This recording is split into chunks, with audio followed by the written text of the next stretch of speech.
ready to go. Perfect. So this is a joint, what we call a joint industry government study. We, the Canadian Natural Gas Vehicle Alliance, are the leader on the industry side.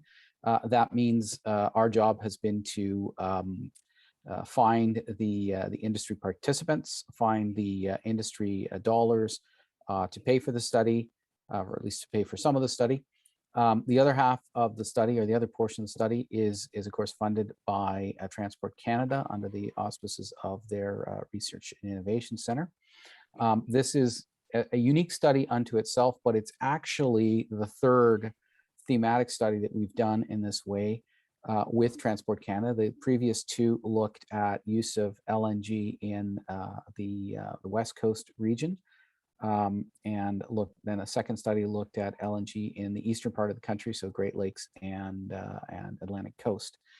This, of course, is a new frontier, being the Arctic, but the other two studies had many common elements and many similarities. The study, we looked at the technology, we looked at, pardon me, we looked at different scenarios for deploying it. Of course, the difference between the Arctic region and the South, we heard a bit about this yesterday and we continue to hear about it, but one of the biggest differences being the last two studies, we had a pretty consistent participation and role for the port authorities to play.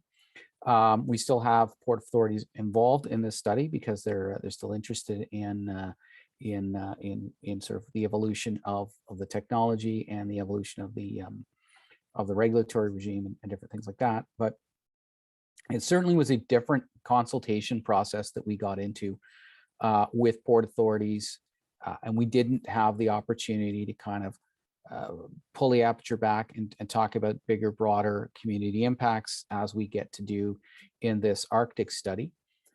As a result, we put together a slightly different group to do this study. The previous two studies, we did rely on Vard Marine as our principal contractor for all things expertise in marine maritime world. They continue in that same capacity. But we've also, with this project, developed a relationship with the Clear Seas Center for Responsible Marine Transportation, and they have expertise in a number of things, one of them being this very discussion that we're having today. And so this is something that's new to this study, unique to this study. I think it's going to enrich the quality of the end product, because we're talking to kind of a different group of people than we had in the previous studies. There are some unique challenges. We've heard about them. We'll kind of dive in later on in discussions of sort of what we've looked at in terms of the project. It's kind of different than the other two. But you know, it's the Arctic. There aren't ports. There are different facilities or lack of facilities, different kinds of facilities. And so it does kind of change the way that you would look at a novel fuel like LNG coming into the region. And in this project, quite distinct from the other projects, we're also considering some local knock-on effects, or how the sort of coming of LNG vessels to the Arctic region might also change the landscape for energy. And does it create an opportunity for more LNG availability? And does that in itself create some other opportunities for Arctic communities to kind of change their energy mix and to unlock other kinds of opportunities? And of course, with that, we need to be mindful of the challenges and the risk benefit. And of course, we're going to talk about all that. So next slide, please. So here's the objective of the project. Again, it mirrors the previous two. We want to investigate the feasibility of LNG as a marine fuel in the Arctic. We heard yesterday that you can operate in the Arctic with LNG. That was probably never in doubt. But there are some other technologies and technology readiness issues that need to be considered. These relate not only to the vessels themselves, but they also relate to improvements in the vessel performance, environmental and otherwise. We've had some conversations about that. We've also looked at technology readiness as regards operations in the Arctic. So can you do things without a port and without those kinds of facilities in the Arctic? How does that change the way we would use LNG? How does that change the way LNG is brought to the region, and so forth? So these are all things that we've covered off in the first task team. So we've looked at technology readiness. We have a report that's available, draft version, that that anyone can, of course, who's interested, can access it, and those who are regular members of the study group have access to that. We just recently finished the economic and business case. So again, we want to look at, what are the dollars and cents around use of LNG? How does it work in an Arctic environment? What does it cost? And what are the kinds of cost drivers? What do they look like? How do they build up? And the other thing that the economic business case does is it also looks at the types of vessels and the types of trips and the duty cycle and what those vessels are doing when they're in the Arctic region, and also has to contemplate what they're doing when they're not in the Arctic region, and how that can affect the business case for ship owners. So we've also gone through that in task 2. We're gonna hear more about that in detail, and done a pretty good overview. So I invite participants to take a close look at that and think about, have we covered the right stuff? Are we missing things, or we got it right? A thing that flows out of that is an environmental risk and benefit analysis, again, heavily driven by 2 factors: where the vessels are traveling, how they're being resupplied, and again, how that intersects with both local environmental impacts and those related to broader emissions and climate change and global warming, and those types of environmental assessments. So we've got a model that looks at the vessels themselves and very much builds on the economic model to kind of derive those benefits and risks. And then finally, or not finally, the next one is the infrastructure. This is probably the most interesting and unique piece that we find in this study. And so we will be relying somewhat on conversations today and that come out of today's conversation to make sure that we really have looked at the right kind of infrastructure requirements and cases, how these might change and how this might change the opportunities for vessels using our LNG, in the area. We have some ideas. You'll see them. Again, opportunities for participants to say yay or nay, or have you thought about this? And then the other things that come after that, we're looking at human resources requirements. Again, a pretty good opportunity for local and regional input. It would be a lot of new skills coming into the region, a lot of new skills opportunities, a lot of new HR opportunities, and we think that's something we need to explore and understand. Of course, we heard yesterday that some of the early adopters of LNG had to kind of start from scratch with training and staff training, et cetera. There's actually a growing and pretty good set of resources for training for crews and other personnel involved in this. And the issue will be figuring out how we do this for an Arctic region. How do we unlock those opportunities for local workers to be part of this? Regulatory aspects. This is the fun one. A little different maybe in the Arctic region than what we've dealt with at the ports, but there are a few, shall we say, open questions that still need a little bit of discussion and ventilation in terms of what authorities should have jurisdiction and exactly where the IMO regulatory piece ends and where the shoreside begins, and who is responsible for those, or who could be responsible for those things. So we'll have pretty robust discussions about that down the road. Of course, again, the IMO rules and the CSA codes and norms standards are well established. Where we have to maybe think about, make some observations, recommendations is, who is best placed when these new fuels come into use in an area. What do we need to do? How do we make sure we have regulatory clarity? So there's a lot of important stuff there. And then the last two bits deal with implementation scenarios and benefits to Canada.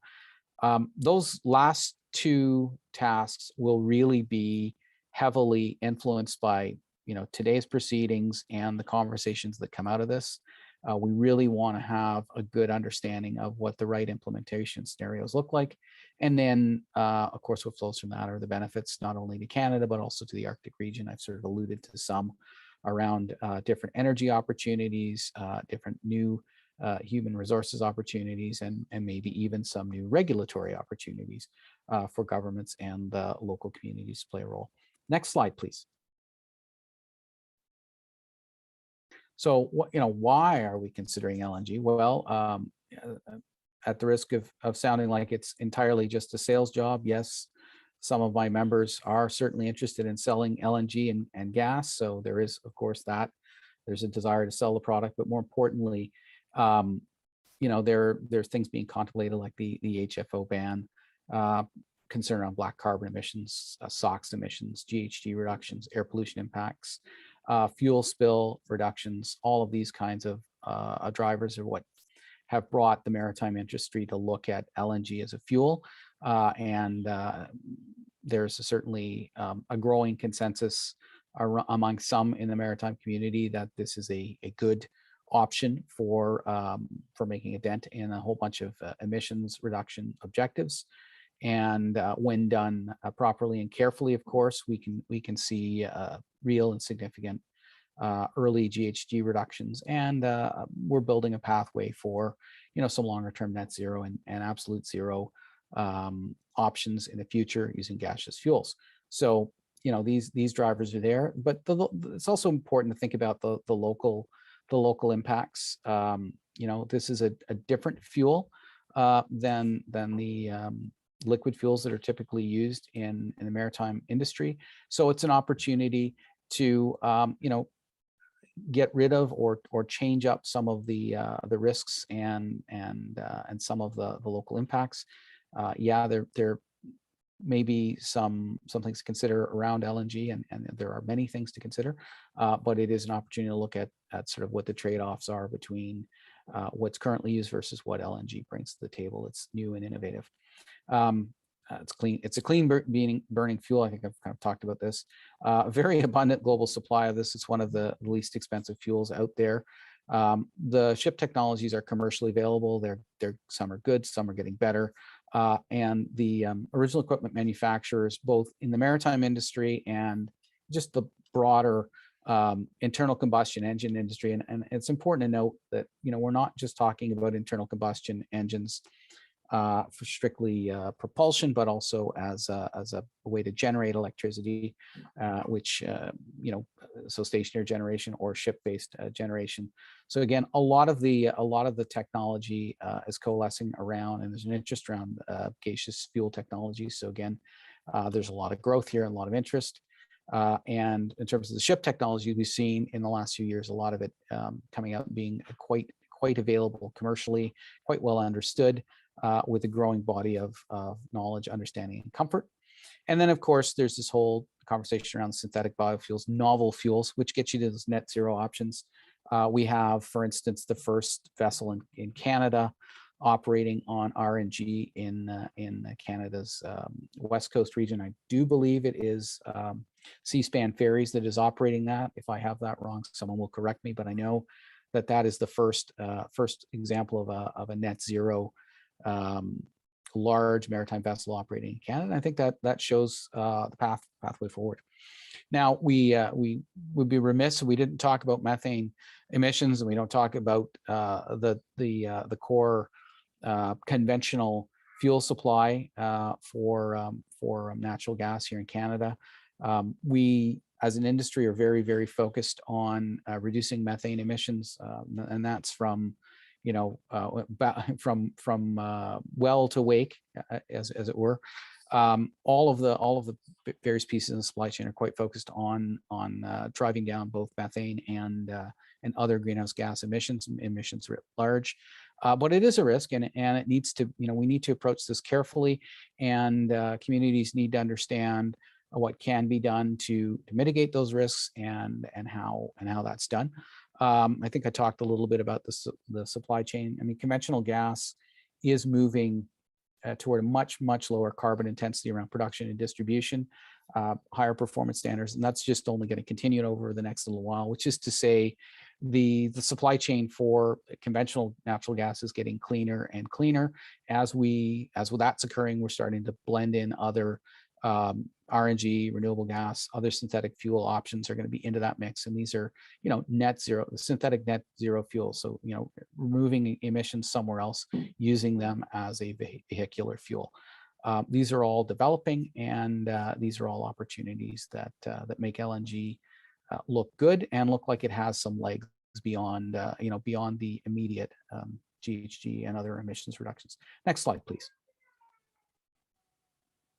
All right, so that last slide was a bit of the sales job. Now I'll be more project focused and just sort of matter of fact. So you can see we've been working away on this for a little while.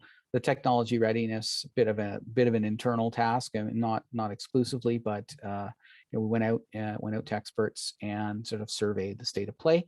Again, that document can be made available to anybody who's not currently a participant in the study, but is interested in looking at that.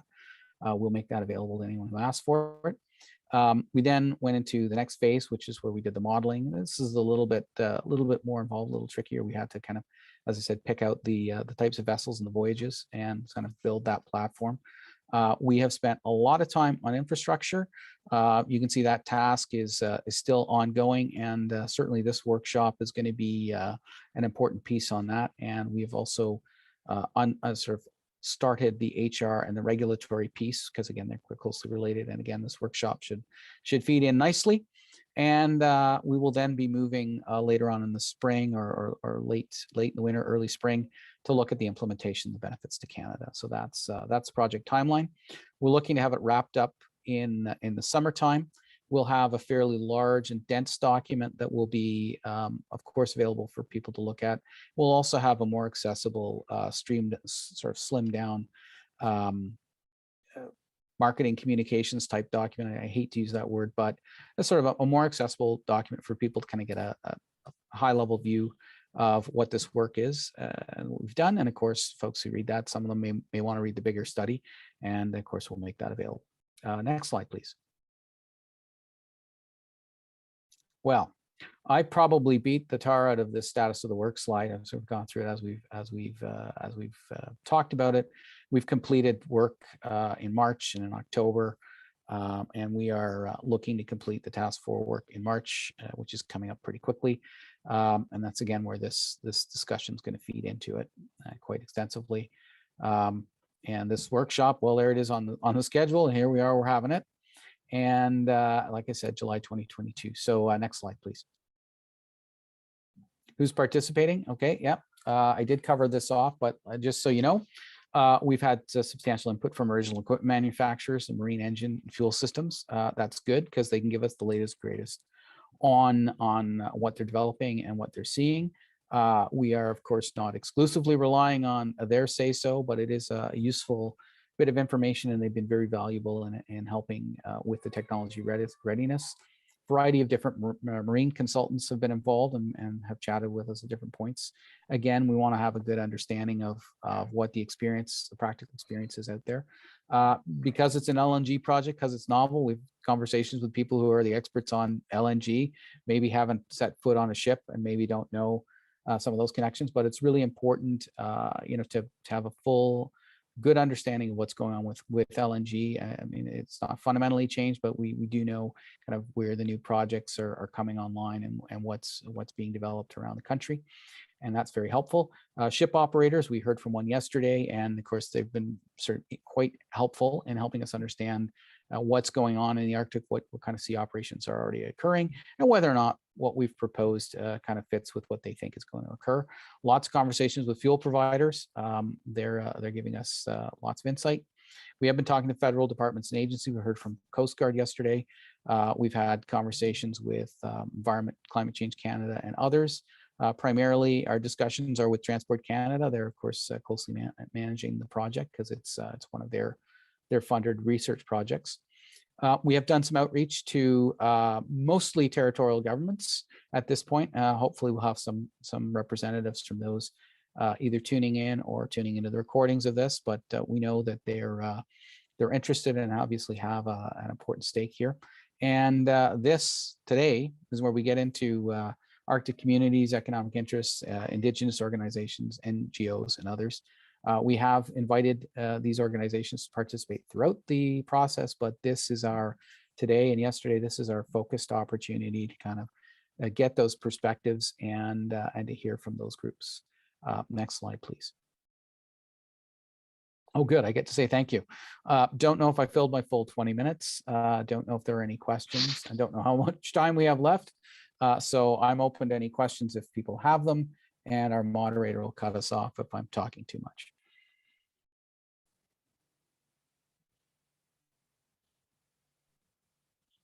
You actually have a few minutes left for questions, Bruce. You did very well on your time.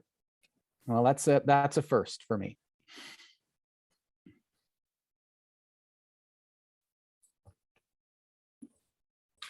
And you've evidently explained it very, very well. I'll take a brief advantage of this interval here, not to sell so much, but as to sort of reiterate that our organization is certainly focused on encouraging use of natural gas fuels and a whole bunch of different transportation applications, including the maritime ones. But we recently, at our annual general meeting, have sort of endorsed a principle for the organization around continuous improvement and reduction of emissions. We are very much focused on delivering value to both our members and to Canada writ large around developing pathways that reduce emissions, and that those pathways will improve over time and will be part of the solution to a net zero future. So that's one of our key objectives, and that's what we hope to accomplish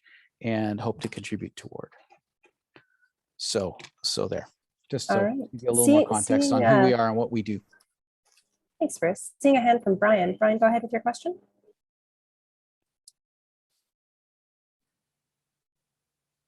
I think Brian's on. Oh, Brian, I think you're still muted. Brian's inadvertently on mute. Sorry about that. Just a question on your last comment. So you were talking about being committed to reducing emissions. This relates to both methane emissions, direct methane emissions, and also what would say carbon dioxide equivalent emissions. So CO2, nitrous oxide, methane, put together. So over the next, between now and 2030, do you expect that your members' emissions on an absolute level are going to go up or go down? Thanks.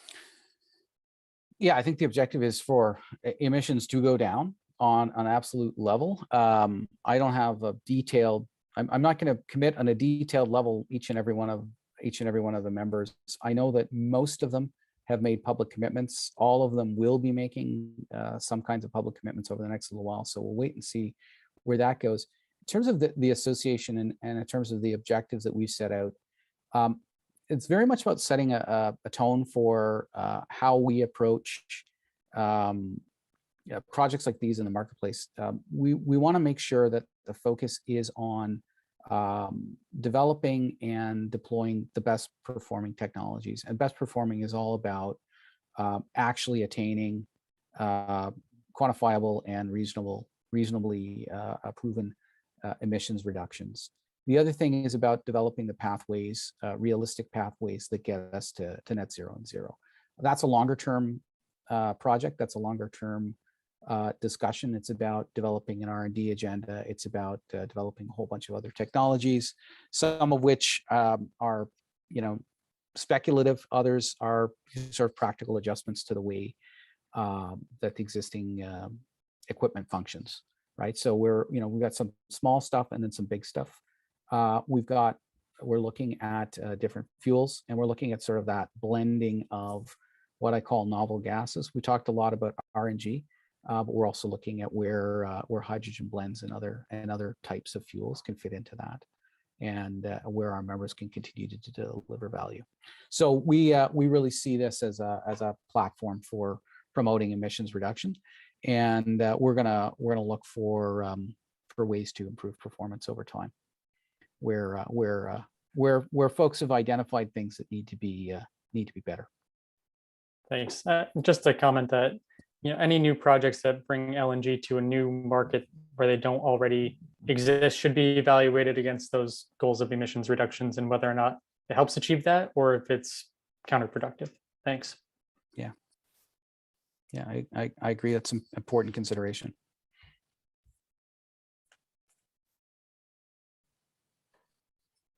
I think Aaron has a question Erin, too. yes. Erin, please go ahead. Hi, Bruce. Thanks. Hi. Hey, good morning.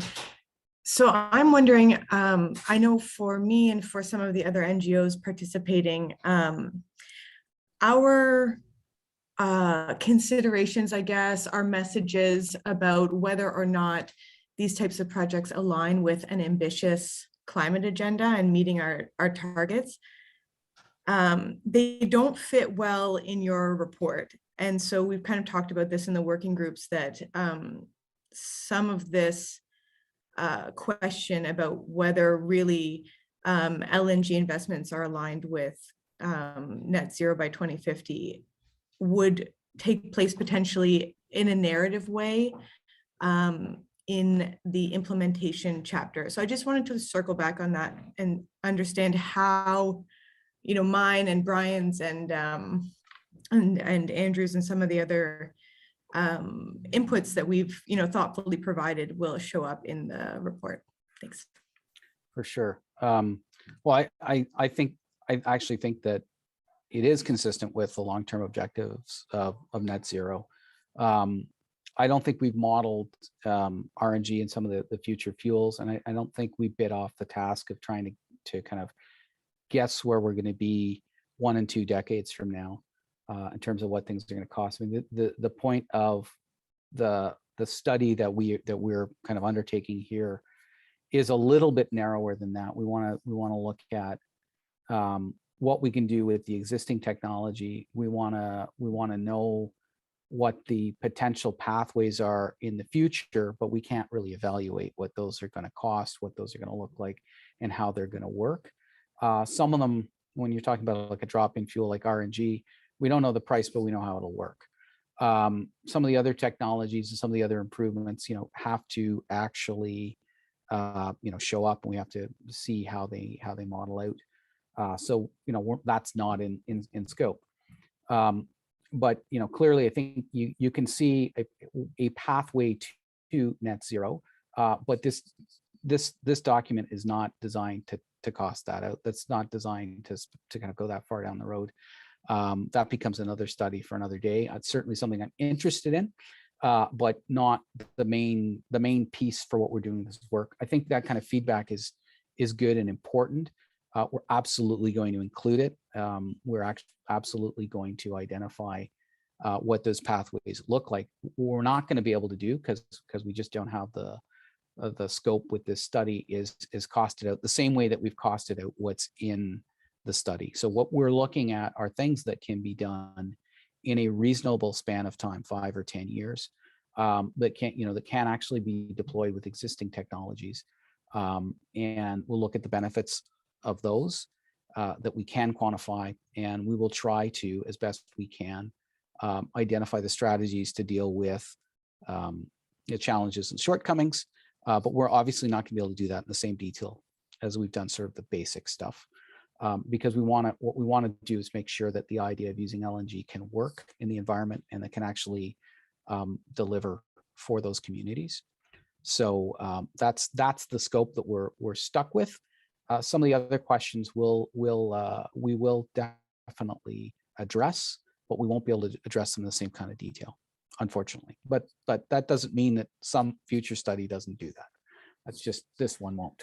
Well, I just offer that, you know, we're offering our time to participate in this study. So I hope that the input that we bring, and I understand it can't be studied in the same way, but I hope that it's reflected at least narratively and at least in terms of sort of, you know, the information that we've brought shows up in the report, because otherwise, what's the point of us spending our time, you know, participating in these studies if we don't end up in the end? Oh yeah, Andrew absolutely. kind of alluded to that yesterday. Yeah.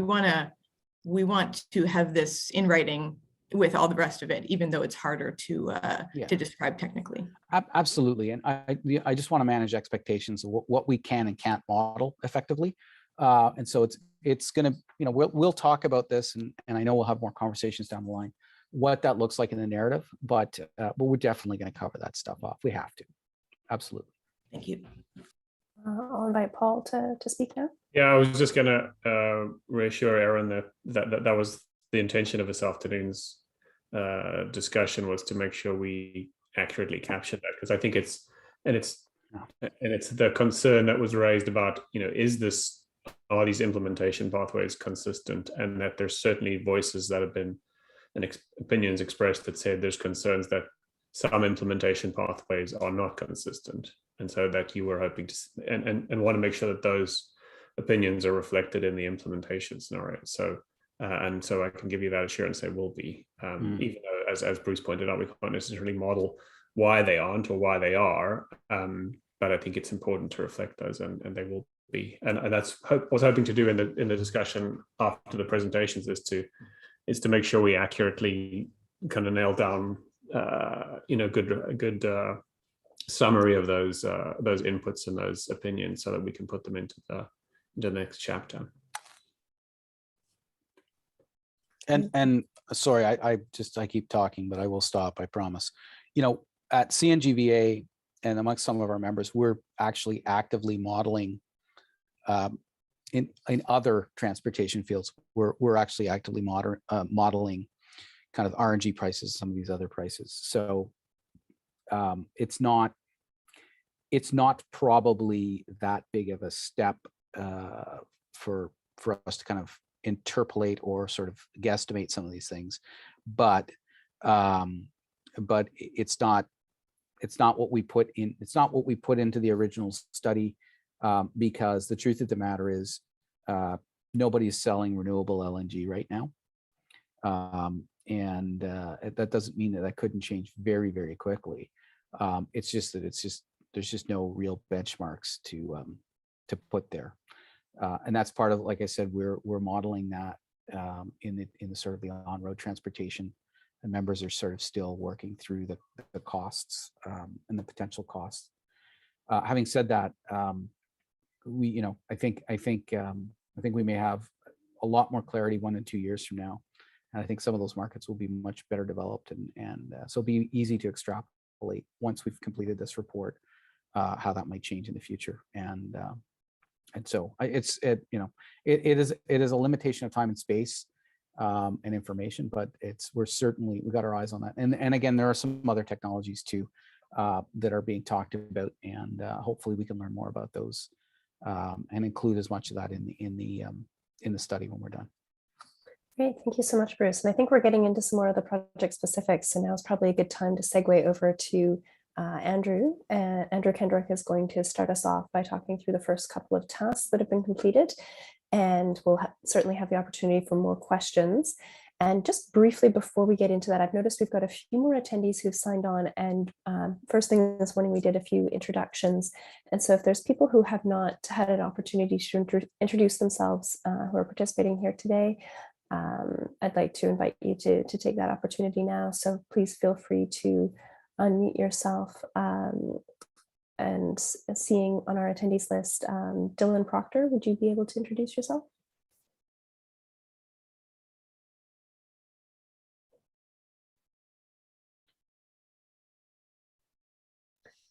Or Matthew Cook?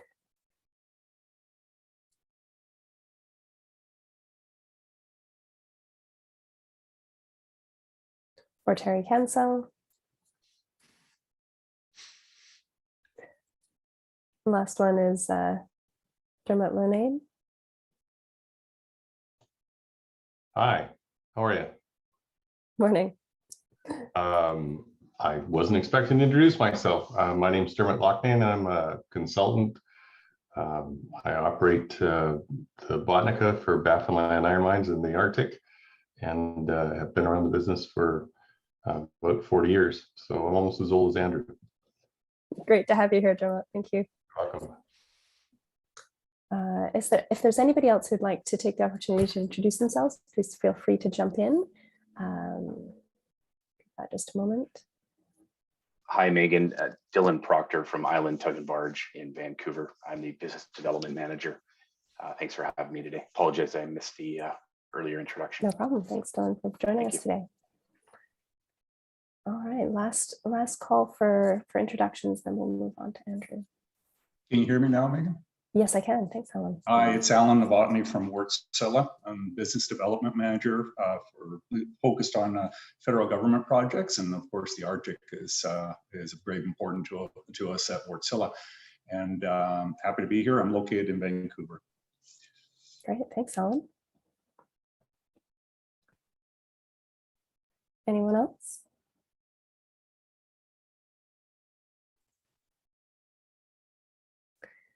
Okay, Andrew, take it away. Oh, thanks, Megan. So I'm not the greatest of Zoomers, but hopefully you now have my presentation up on the screen, and I'll charge into it.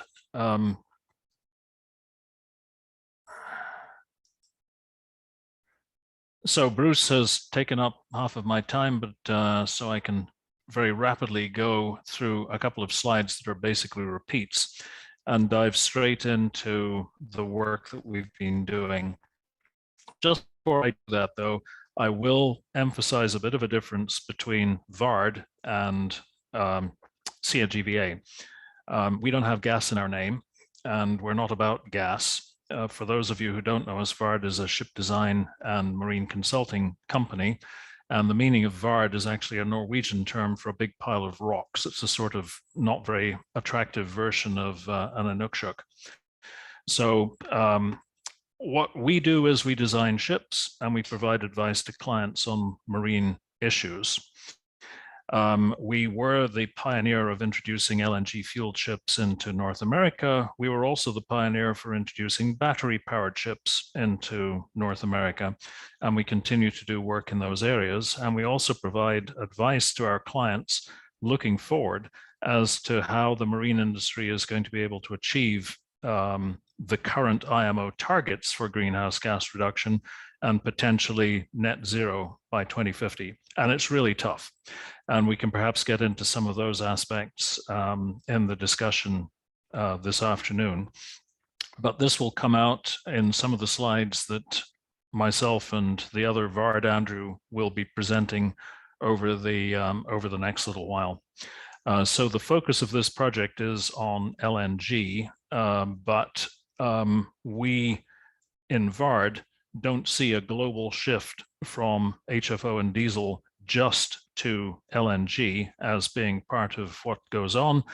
There's methanol, there's ammonia, there's hydrogen, there's internal combustion engines that are fuel cells, there's sail assist, there are many other things. And we are looking at all of those and we're trying to track them. So LNG is just one of the things that we're considering. This project focuses on LNG, but in answer to some of Aaron's points and Brian's earlier, we will be trying to put some of that into a somewhat broader context. So getting back into the specifics of the project itself, as Bruce said, the first task in this, which we completed a little while back, was a scan of technology readiness. We did this for the West Coast about 8 years ago now. We did it again for when we looked at the East Coast and the Great Lakes, and now we did it again. And in all cases, we were trying to look at a range of things. So what is natural gas for the few people who don't understand it? What types of liquefaction facilities and bulk storage systems do we have? What sort of distribution systems are there? How do you get LNG into a ship? Once you've got it in the ship, how do you distribute it around the ship and use it for generating power? What are the best fits for LNG? You can drive ships in various ways. You can direct drive from an engine, a prime mover, into a propeller shaft and a propeller. You can convert things into electricity and then drive an electric motor, which does the same thing.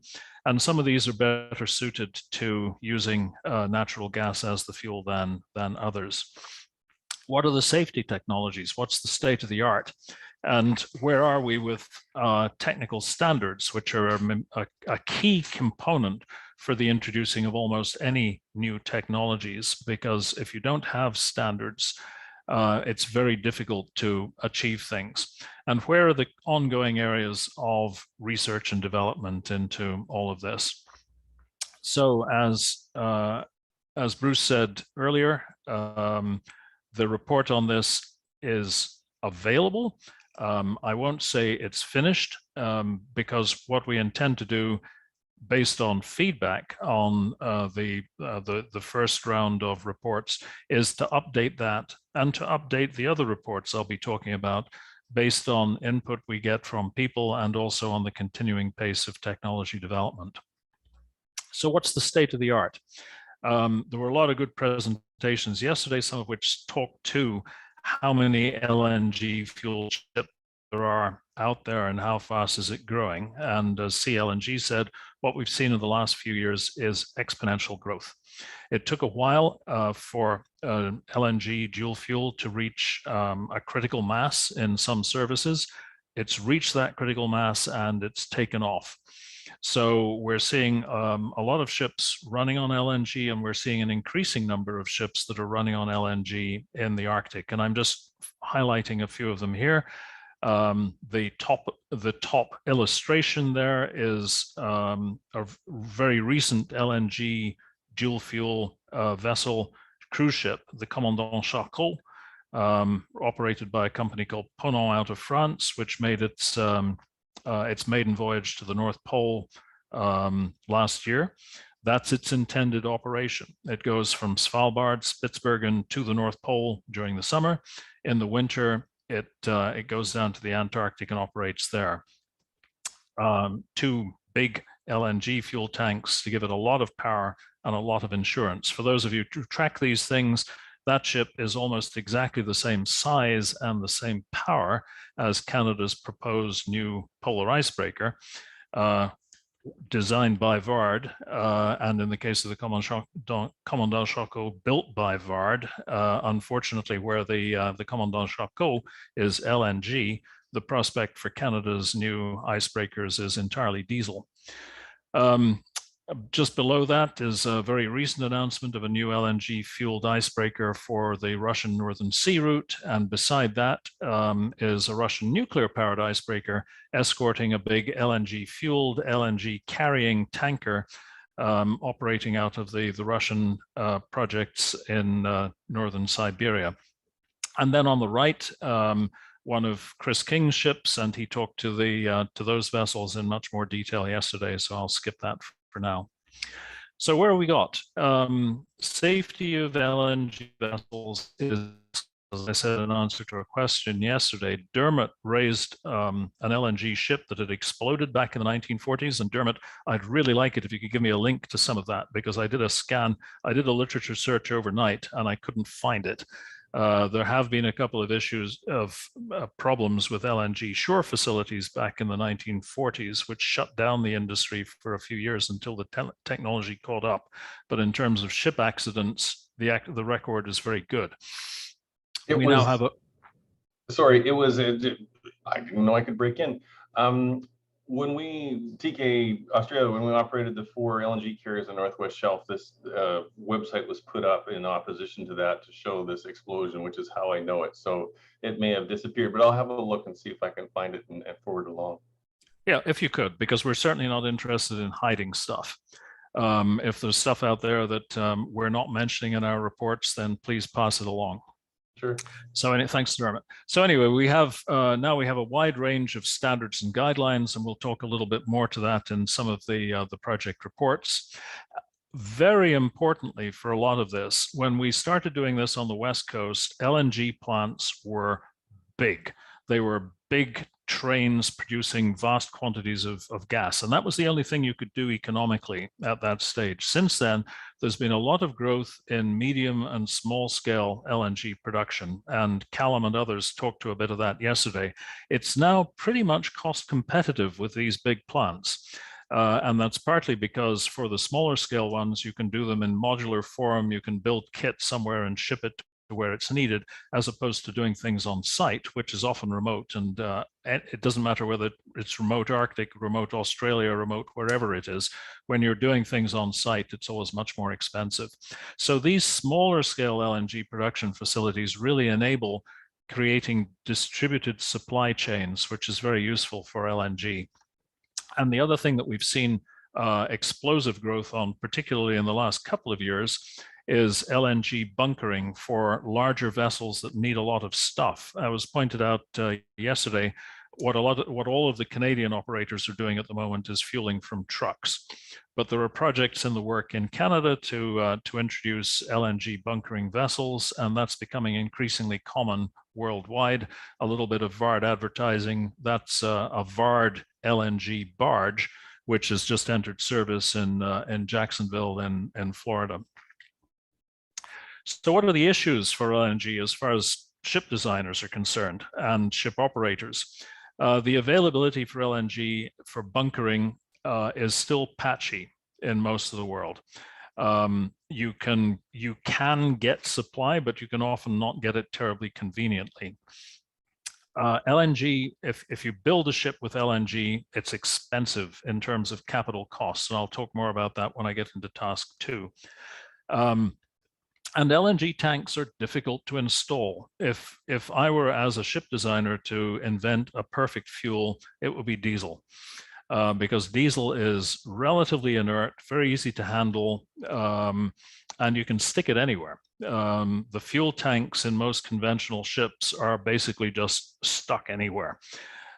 These days, there are requirements for keeping it away from the shell in case you go aground or somebody punctures the skin, but it's very easy to put a tank for diesel or HFO, come to that, into a ship. It's much more difficult with LNG.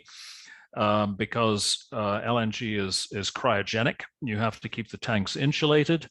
You have a lot more safety standards to deal with, and it takes up way more space. The density of even liquefied natural gas compared with diesel is about 50%.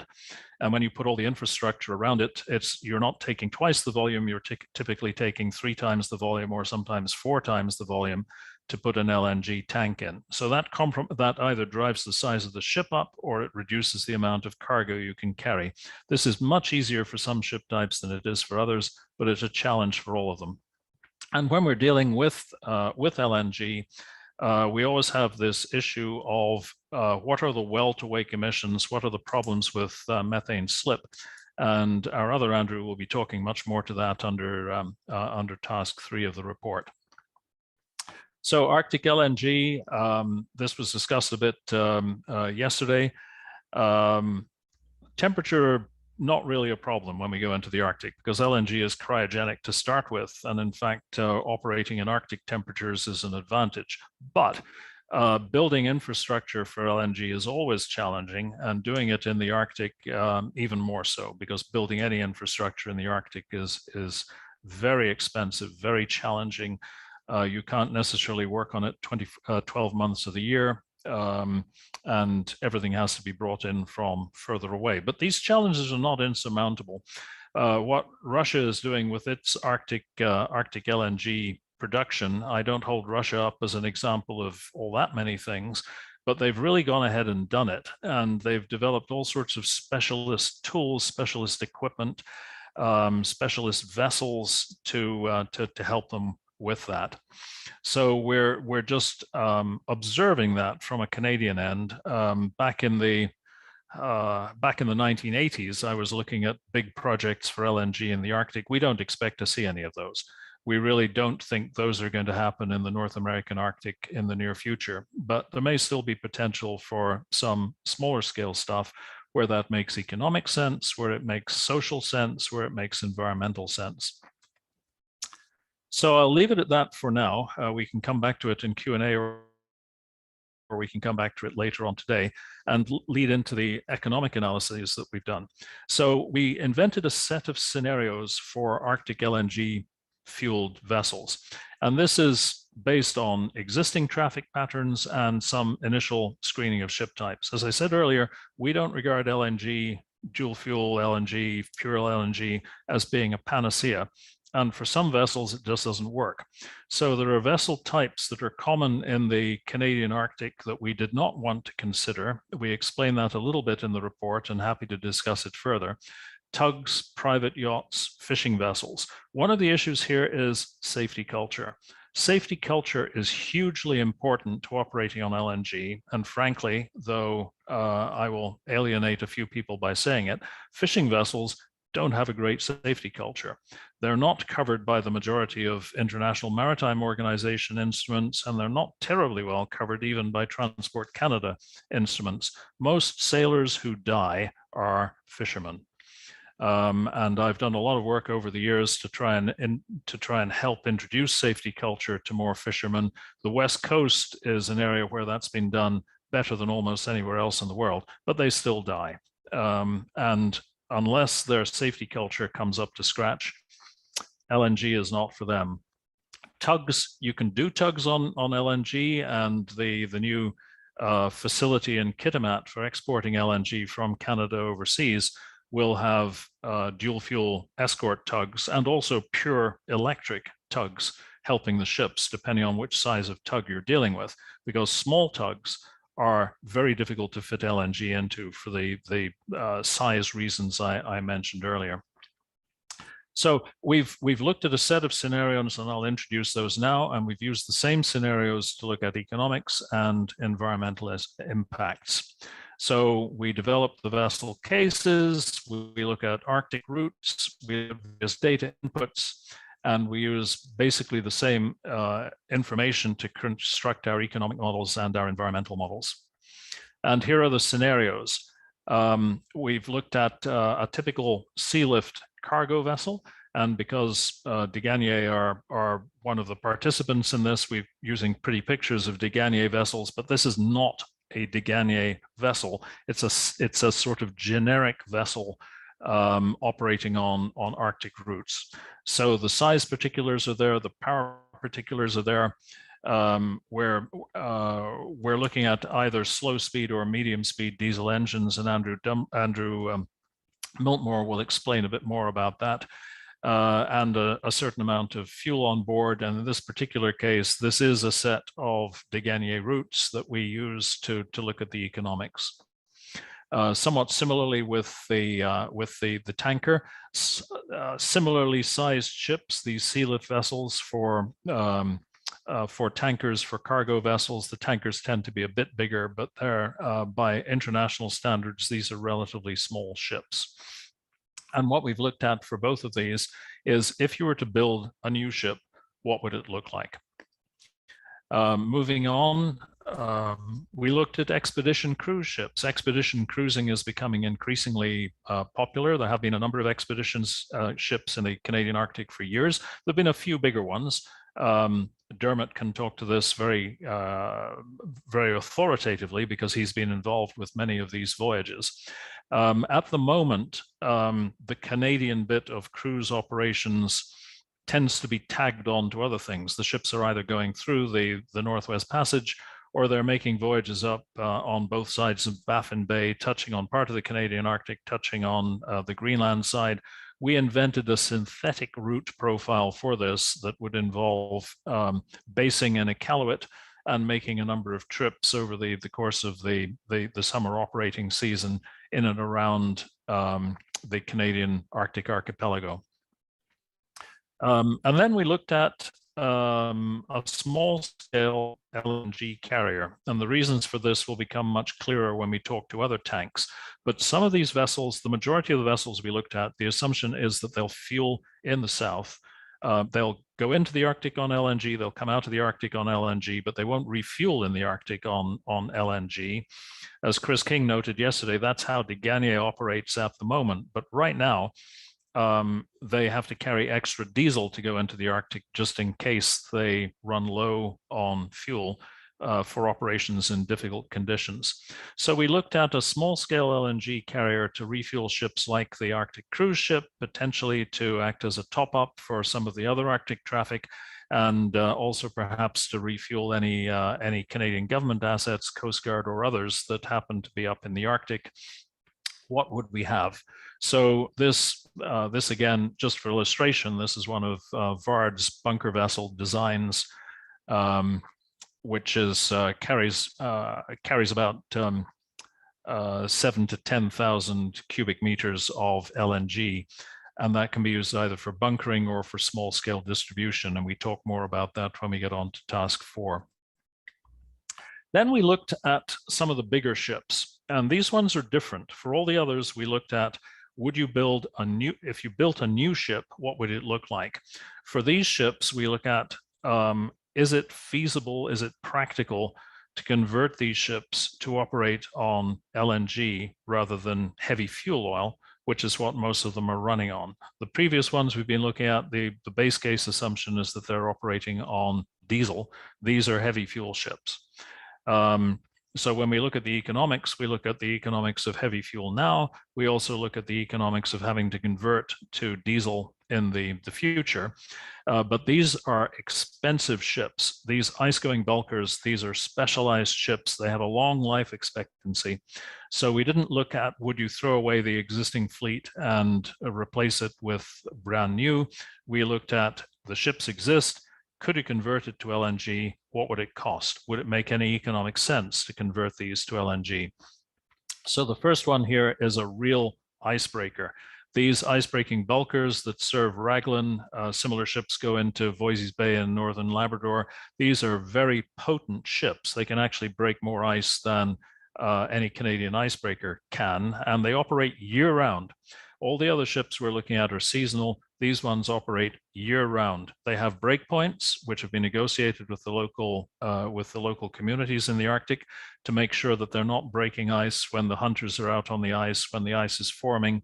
But there's nothing that stops them from operating year-round, and they operate through the very worst parts of the Arctic winter. And the last of the cargo vessels we looked at is the somewhat lower ice-capable ships that operate at the moment principally into Milne, the Baffinland mine. So you can find more details on all of these in some of the other project materials, and happy to answer additional questions on them. And then we looked at the potential for a future Coast Guard asset. Again, this is a notional ship. What would it look like? What would it do? The Canadian Coast Guard doesn't operate on fixed routes in the Arctic. They're there in principle when people need them. A lot of the Arctic operators say they're never around when we need them, but they try. So they stay in the Arctic for a long time, which means that you cannot carry enough LNG to sail up from the south with it, to operate all summer with it, and then to get back out of the Arctic all on LNG. You'd have to have a refueling capability in the Arctic if you wanted to operate there year-round. So those are all the assumptions. And we looked at the cost, the differential cost of building these ships with LNG plant as opposed to conventional plant. And it doesn't really matter whether you're talking about diesel or LNG or heavy fuel oil. The cost of construction is basically the same. And the cost of LNG is higher. So you can look at the cost differentials there. The one thing I'd have to say is that the cost differential for the Coast Guard vessel is probably underestimated, as are the costs, because under Canadian policy, those have to be built in Canada, which is more expensive than doing it globally, and we're using global pricing for all of this. So what you see here is that for most of the ships, the cost of building it with LNG built in is about double for the propulsion plant what it is for conventional fuel. And since we're assuming conversions for the two bulkers, cases A6 and A7, that's all essentially differential cost, because they have their propulsion plants at the moment, and it would cost, our estimate, around $20 million to convert them to LNG. So you have to overcome that capital cost barrier. So we have a range of assumptions built into the models, to the engine type that are being used, the types of fuel that are being used. And when we get into the fuel consumption numbers, both for economics and even more for environmental, we're using numbers that come out of the fourth IMO greenhouse gas study, which Brian is intimately familiar with. And my colleague Andrew Miltmore has had a number of discussions with Brian about some of this modeling. What I will say, though, is that when we looked at fuel costs, we were deliberately conservative by using current costs as our base case. And I think, as all of you recognize from reading the media, energy markets recently have been on wild gyrations. So these numbers that we used were the numbers that were in force at the start of these tasks on the study, and they're particularly detrimental to LNG because the world supply crunch means that the LNG price, when we started this, is just about as high as I've ever seen it. All of these prices have continued to fluctuate since then, and when we finish off this task, we'll just update the numbers with whatever is the most recent. But these were the numbers we were using for the baseline cases. And this gives us these sorts of numbers. So for the two conversion cases, we look in the first instance at heavy fuel oil. So what you see with heavy fuel oil, there is no cost advantage to going to LNG. In fact, there's a slight penalty to going with LNG at these prices. When we look at going with diesel oil, then if you convert to LNG, you save money. And that's even with this current price regime. So this gives you the ability to pay back your initial investment. And that's what we see in the economic analyses that we've done. For some of these ship types, you can repay your initial investment in going with an LNG ship rather than a conventional diesel ship. You can capture that quite fast. For the bulk carriers, and again, this is assuming they have to abandon heavy fuel oil and move to diesel in accordance with the Arctic HFO ban, it's still a long payback period. And that really just emphasizes what a number of ship owners have found to their cost. Doing a conversion to LNG rarely makes economic sense. Most ship owners, if you look at something with a payback period of 10 years or more, they won't do it. For them, it's not cost effective. Then we did some sensitivity analyses, and I won't try to go through those in any more detail, but basically, of course, if the price of LNG goes down, it becomes more attractive. If the price of diesel goes up, LNG becomes more attractive. And one thing we know is going to happen is that there's going to be an increase in the carbon tax, and the carbon tax impacts diesel more than it impacts LNG, because the carbon content of LNG is lower than the carbon content of diesel. How this plays out globally, we have no idea. But at least in the Canadian market, LNG will become somewhat more competitive related to diesel in the future. So this is just a few words expressing what I've been saying over the last few slides. And the point about HFO is particularly worth making. If it's a 2029 phase out, that's when these economics start to make more sense. If people do it earlier, then the economics make more sense earlier. So I will hand it over to Andrew M. at this stage, but I've tried to allow for a few questions at this point. And if anyone wants to hit me with any of those, then this would be a good moment. Thank you, Andrew. It looked like Brian is first up with the question. An easier question this time, Andrew K. So you were talking about the impacts of the fuel price on the economics, and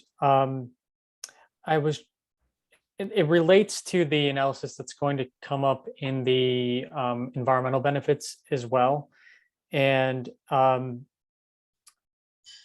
because the place that you buy the LNG affects not only its cost, but also its upstream emissions, the emissions that it took to produce it.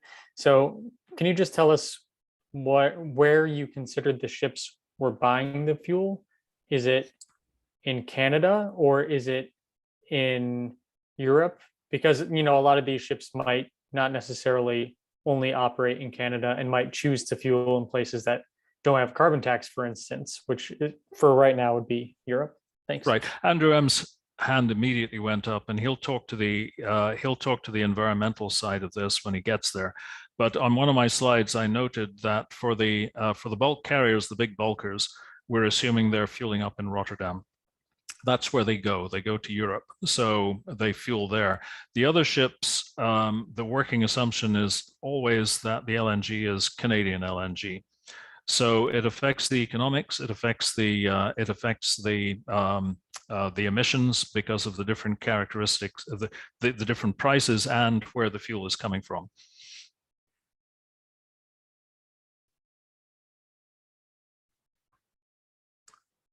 So. Any other questions for Andrew Kendrick? And you will have another opportunity later because we'll be hearing from Andrew Kendrick after we hear from Andrew M. in a moment. It's good afternoon. It's Chris King.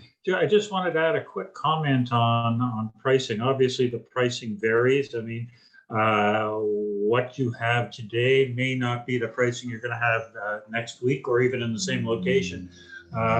For example, we have one of our ships operating in Europe at this point in time because of the cost of LNG. The charterers are operating the main engine on diesel and only burning LNG in port. Yet conversely, in Canada, I'd say LNG prices have never been lower. It's working roughly $15 per million BTUs versus 25 for diesel. So it's, there's a significant cost save. Doesn't mean it's going to be here 3 months from now, however. The other point, just from our experience, fueling from Gas Metro, it's Western Canadian Gas. There's it's a regulated price, and I'm not quite sure how they do it. That changes, I think, on a monthly basis. I'm sure there's other folks, on this call who could better explain the pricing structure used in the Quebec region where we bunker. However, for example, when we bunker in Hamilton, it's coming out of the United States, and it's basically a trucking cost and Henry Hub pricing. So just a bit of context on that one. Thank you.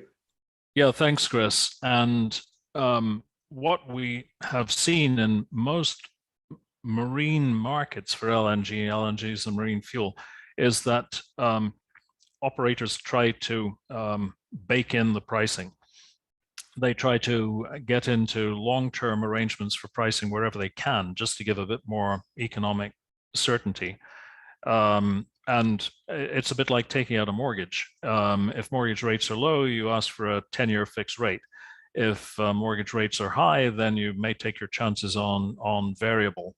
So what we did in this study was to look at spot prices. That's what you pay if you just show up. You've got no arrangements with anybody. This is what you'd pay. That tends to be the norm for the traditional marine fuels, for HFO and diesel. It's less the norm for LNG. And I know certainly that talking to some of the West Coast operators, the price that we're quoting for LNG is nothing like what they're paying for their LNG at the moment. Great. All right. And thanks for Chris for jumping in. And I just want to encourage anybody, if you've got something to add to the conversation or your experience from your background, please feel free to jump in and share your thoughts today.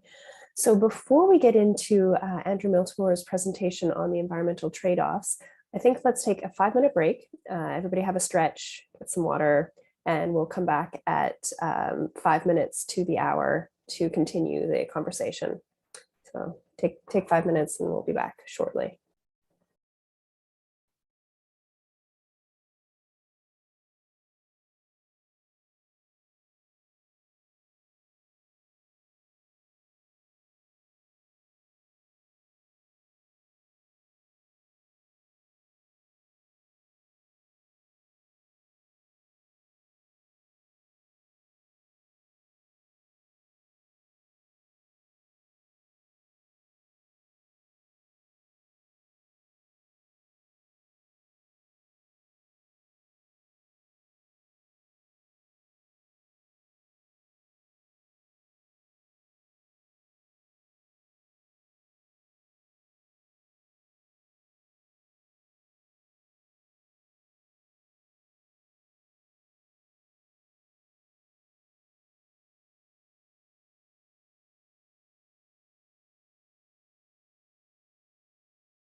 All right, welcome back.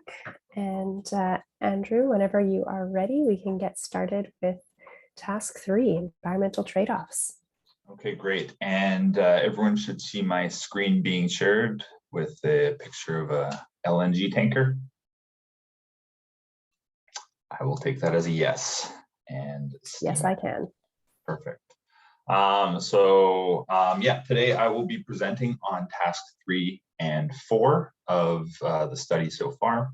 I'm Andrew Meltimore. I'm an engineer at Bardin Marine, and I will take it away. And today I have the pleasure of, yes, presenting on task 3, probably the most controversial task. We will discuss this workshop. Let's see here. So, sorry, one sec, my slides are not changing here. There we go. I'll start off with a little bit of background information to lead into the environmental analysis. I'll talk about some of the types of emissions, atmospheric, so anything that kind of comes out of a exhaust pipe. Also to then lead into the case studies, some kind of fuel use and engine assumptions, and then our emissions modeling results to date. And I'll also talk a little bit about the spill risk assessment that we did for the report, but I will focus mostly on the marine emissions. So marine emissions, pretty much a function of two things. What are you burning and how are you burning it? And that's what comes out of your exhaust pipe. So what are you burning is what type of fuel. You have, HFOs, diesels, natural gas. You have other types of fuels, such as, hydrogen and whatnot, but we're not going to focus on that. And how are you burning it? There's a lot of different styles of marine engines, be it slow speed, medium speed, high speed, different thermodynamic cycles. Those all affect the types of emissions that you're going to get from any given fuel. So the marine fuels that we focused on for this study were heavy fuel oil, marine distillates, and natural gas, obviously. I believe Andrew had a great visual comparing HFO and diesel yesterday. Essentially, HFO is the leftover components from the distillation process in oil refining. It has a lot of impurities to it. It's very viscous, but it's cheap and is a very popular fuel for deep sea shipping. Interestingly, HFO has been getting, we'll say, worse and worse over time as the oil industry has improved its processes. They've been able to extract more valuable products from the residual fuels, leaving essentially higher concentrations of impurities in HFO. So that's been happening over time. Marine distillates can basically be divided into two categories, MDO and MGO. These diesels are quite different than the type of diesel that you would use in cars and trucks from a gas station down the street. This internationally kind of available marine diesel is going to be more viscous and have more impurities in it, including significantly higher levels of sulfur. Although there are, ultra low sulfur diesels that are used in the marine industry, typically they're going to have more impurities and higher levels of sulfur. And then obviously natural gas, which is what we're kind of here to talk about. It's going to come in two forms, compressed or liquefied. In the context of our discussion today, we're really only going to be talking about liquefied, as compressed just doesn't have the energy densities to analyze reasonably. The natural gas that's used in vessels is essentially the same natural gas that you would use if you had a natural gas burner. The only difference would be that LNG is not odorized. It does not have mercaptan added to it because of the low temperature demands of the LNG production process. So as a result, there's a lot of different safety standards that have to be used with natural gas because it does not contain mercaptan. Focus on marine engines here quickly. Talking diesel fuel engines or fuel oil engines, they're going to be classified into a few different categories. You got slow, medium, and high speed, and you also have 2- and 4-stroke designs. The two flavors that are most common, I've tried to kind of put them to scale here is you're going to have these really big slow speed engines, as I've shown here in the green engine on the left. And you're looking at that right, that's probably about 3 stories tall and many hundreds of tons in weight. And then you've got the medium speed engines here on the right, quite a bit smaller than these large slow speed engines. Difference between them is slow speed engines are going to be sub 500 RPMs and medium speed engines are going to be anywhere from say 500 to 1,000 RPMs. Those are the types of engines you're going to see burning fuel oils. If you're burning natural gas, there's a few different options. On the market right now, you've got the LBSI engines, you've got the dual fuel with diesel pilots, and you've got the direct injection with a diesel pilot as well.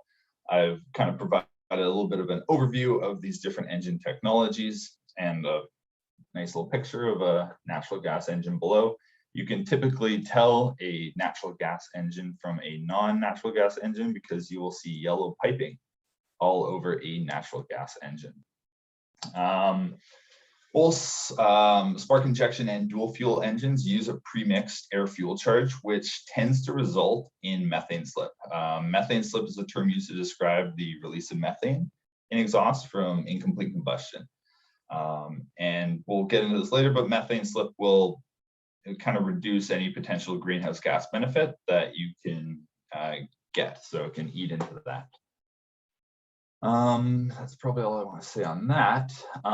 So let's get into the exhaust emissions. So what actually comes out of the exhaust stack of a marine engine? So the 3 main players that we've probably all heard of are going to be CO2, a significant greenhouse gas, significant by quantity, of course. You've got NOx and you've got SOx. And I'll get into the details of these right now. So CO2 is a greenhouse gas with a global warming potential of 1.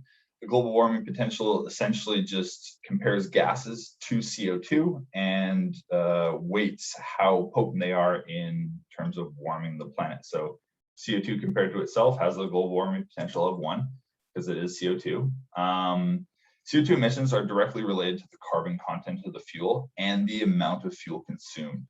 So ways to reduce CO2 typically include creating more efficient engines, transitioning to fuels with less carbon per unit energy, or even just reducing energy demand. And in the context of the marine world, that can often be more efficient propellers, more efficient hull forms, et cetera, et cetera.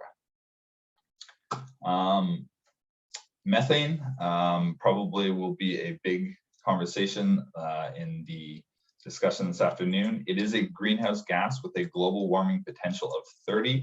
I will address GWP 20 and 100 in a couple slides here, but this is GWP 100, global warming potential of 30. It's emitted from natural gas burning engines through a process called methane slip. And that again is just the fraction of natural gas that passes through the engine without burning.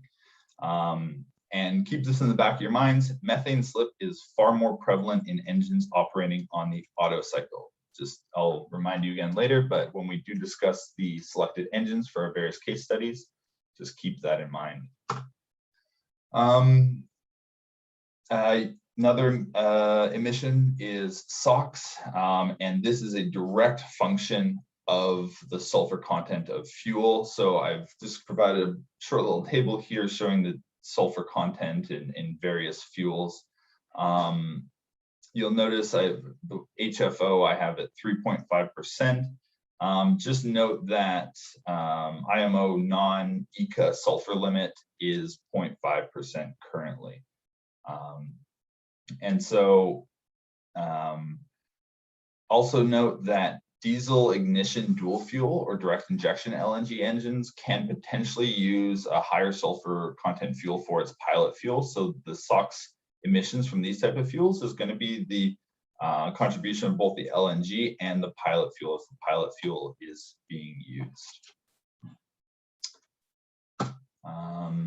NOx. NOx is a function of the combustion temperature. So the higher combustion temperature in a cylinder, the higher combustion temperatures inside a cylinder lead to more of the nitrogen in the air that comes in through the intake being converted to NOx. So NOx is obviously not good for human health and has a lot of ill effects on the respiratory system. And so this is known by the IMO, and they do regulate NOx. It is a function of engine speed and where you are operating. And by where you're operating, Tier 2 is applicable to all marine engines. But Tier 3 is not applicable to all marine engines, as that only applies to engines operating within an ECA or an emission control area. There's ECAs around North America, both Atlantic and Pacific, in Europe, and I believe there's one as well in the South China Sea in that area. Particulate matter emissions can be attributed to incomplete combustion of fuels. High cylinder temperatures and pressures break down some of the fuel injected into the cylinder rather than combusting into the air. This leads to carbon particles, sulfates, nitrate aerosols being produced. So fuels with higher sulfur content results in higher particulate matter emissions because some of the fuel is converted to sulfate particles. Black carbon, specifically of interest in an Arctic environment, is the most damaging component of particulate matter. So black carbon is a kind of a smaller group within the family of particulate matter. It's a carbon material formed during the flames of combustion, and it's distinguishable from other forms of carbon because it does have some unique physical properties. The most noteworthy one being that it strongly absorbs light. So black carbon is especially damaging to glaciers and polar ice caps because when it lands on them, it can significantly warm them.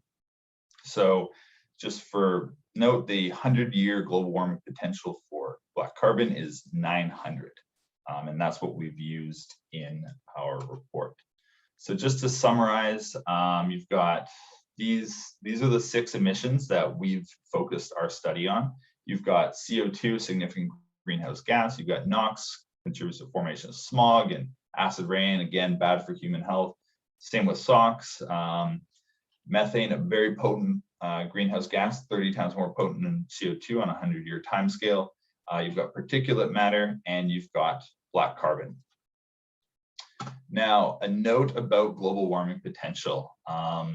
This study focuses on global warming potential 100. And as discussed yesterday, GWP 100 could favor some short-lived greenhouse gases such as methane and potentially underestimate black carbon benefits in the context of LNG engines. This is a debate we can probably get into later, but I just want to be very clear that this study is focusing on GWP 100, which is the column on the right there, and those are the values we've used. So vessel case studies, to kind of put these emissions in context of vessels in the Arctic, we've gone through the IMO's 2020 greenhouse gas procedure to try and provide a fuller understanding of the potential risks and benefits of converting Arctic vessels to LNG. So the results are intended to be generally reflective of the performance that's available from prime movers and different ship applications. It should be noted that, obviously these vessels are somewhat conceptual. While they may have a basis on a real ship, the engine selections, fuel selections, and to a certain extent, some of the routes have been made up, although they are considered all realistic. So same slide that Andrew showed previously. We start by defining the vessel cases, figuring out the data inputs, and in this case, we're flowing down to task 3, where we're going to be looking at upstream emissions, operating emissions, different oil carriage consumptions, and the outputs of that are going to be our emissions for each one discussed previously. So just to provide a quick overview of each of these case studies and what we've selected, we've got case 6 and 7 operating on slow speed engines. They're also burning HFO in one case. In our second fuel option, they've all switched to either MDO or ultra low sulfur diesel in the case of the Canadian Coast Guard icebreaker. And then in fuel option 3, we've got two variations of natural gas engine. We've got a medium speed auto 4-stroke dual fuel, and we've also got a slow speed diesel 2-stroke dual fuel. So just keep in the back of your mind, note the case studies that are operating on those auto cycle engines. I'll remind you as we go along, but those are the ones where we would expect to see higher methane slip. So after taking all our inputs from the case studies and running them through the 2020 IMO GHG procedure for estimating emissions, these are the results that we've come up with. And this is fairly unsurprising. LNG by nature is a lower carbon content fuel than HFO or MDO, so you expect to see a reduction in CO2 emitted by those engines. So in all cases, you're going to see lower CO2 emissions when switching to LNG. In the case of NOx, this is a little bit less interesting simply because NOx is a regulated emission by the IMO. And so we've assumed that a lot of them are not going to be doing any better than what they're required to do. So a lot of these engines, whether it's burning HFO or LNG, will produce the same amount of NOx, except for a couple cases where you're running an auto cycle engine. Auto cycle engines have a lot lower combustion or cylinder combustion temperatures, so a lot less NOx is produced, and so we have been able to take that credit for cases 1, 4, and 5. SOx, similar to what Aaron was talking about yesterday, HFO is a huge emitter of sulfur oxides, and unsurprisingly, and so you'll see that here in the big red columns. There's almost no sulfur in LNG, so it pretty much barely even registers on the chart here. Methane, while this doesn't really provide much of a comparison between them because the methane really only comes from the natural gas engines, you can immediately tell which engines are running auto cycle engines. That's again going to be the three, in this case, it's the three highest emitters of methane, which is case study 1, case study 4, and case study 5. You'll notice that the slow speed diesel engines, the 2 strokes, are very low methane slip compared to the auto cycle engine. Particulate matter, again, HFO, lots of particulate matter, and that's partly due to the higher sulfur content, amongst other things, and then LNG, much lower particulate matter. But what is of concern, or is of more concern, is the black carbon emissions here.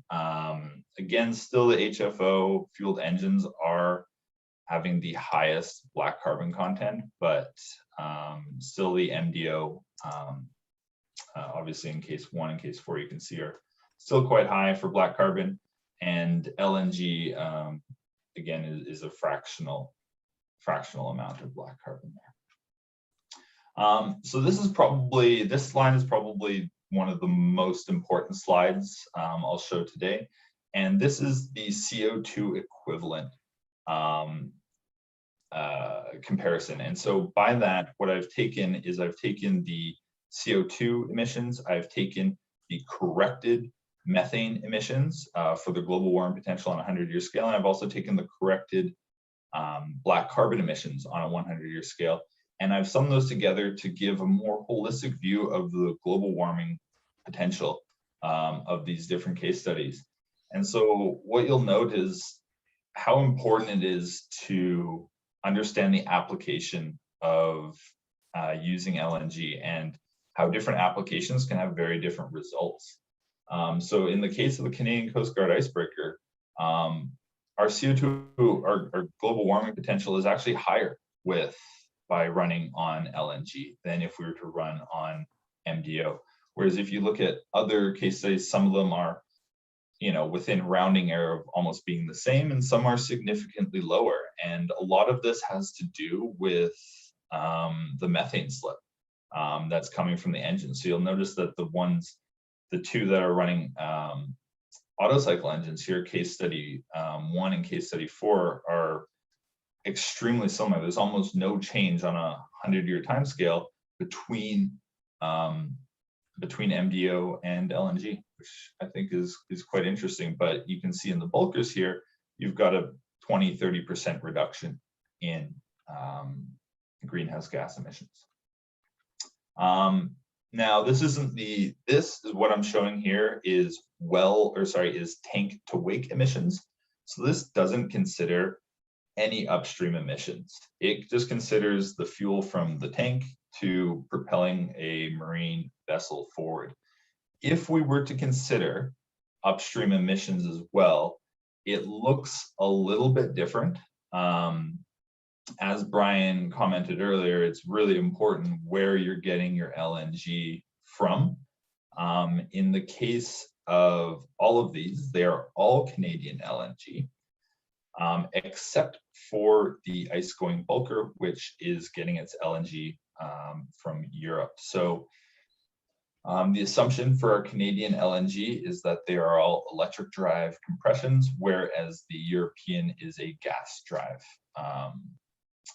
liquefaction process. So I'm almost done with the environmental section of it,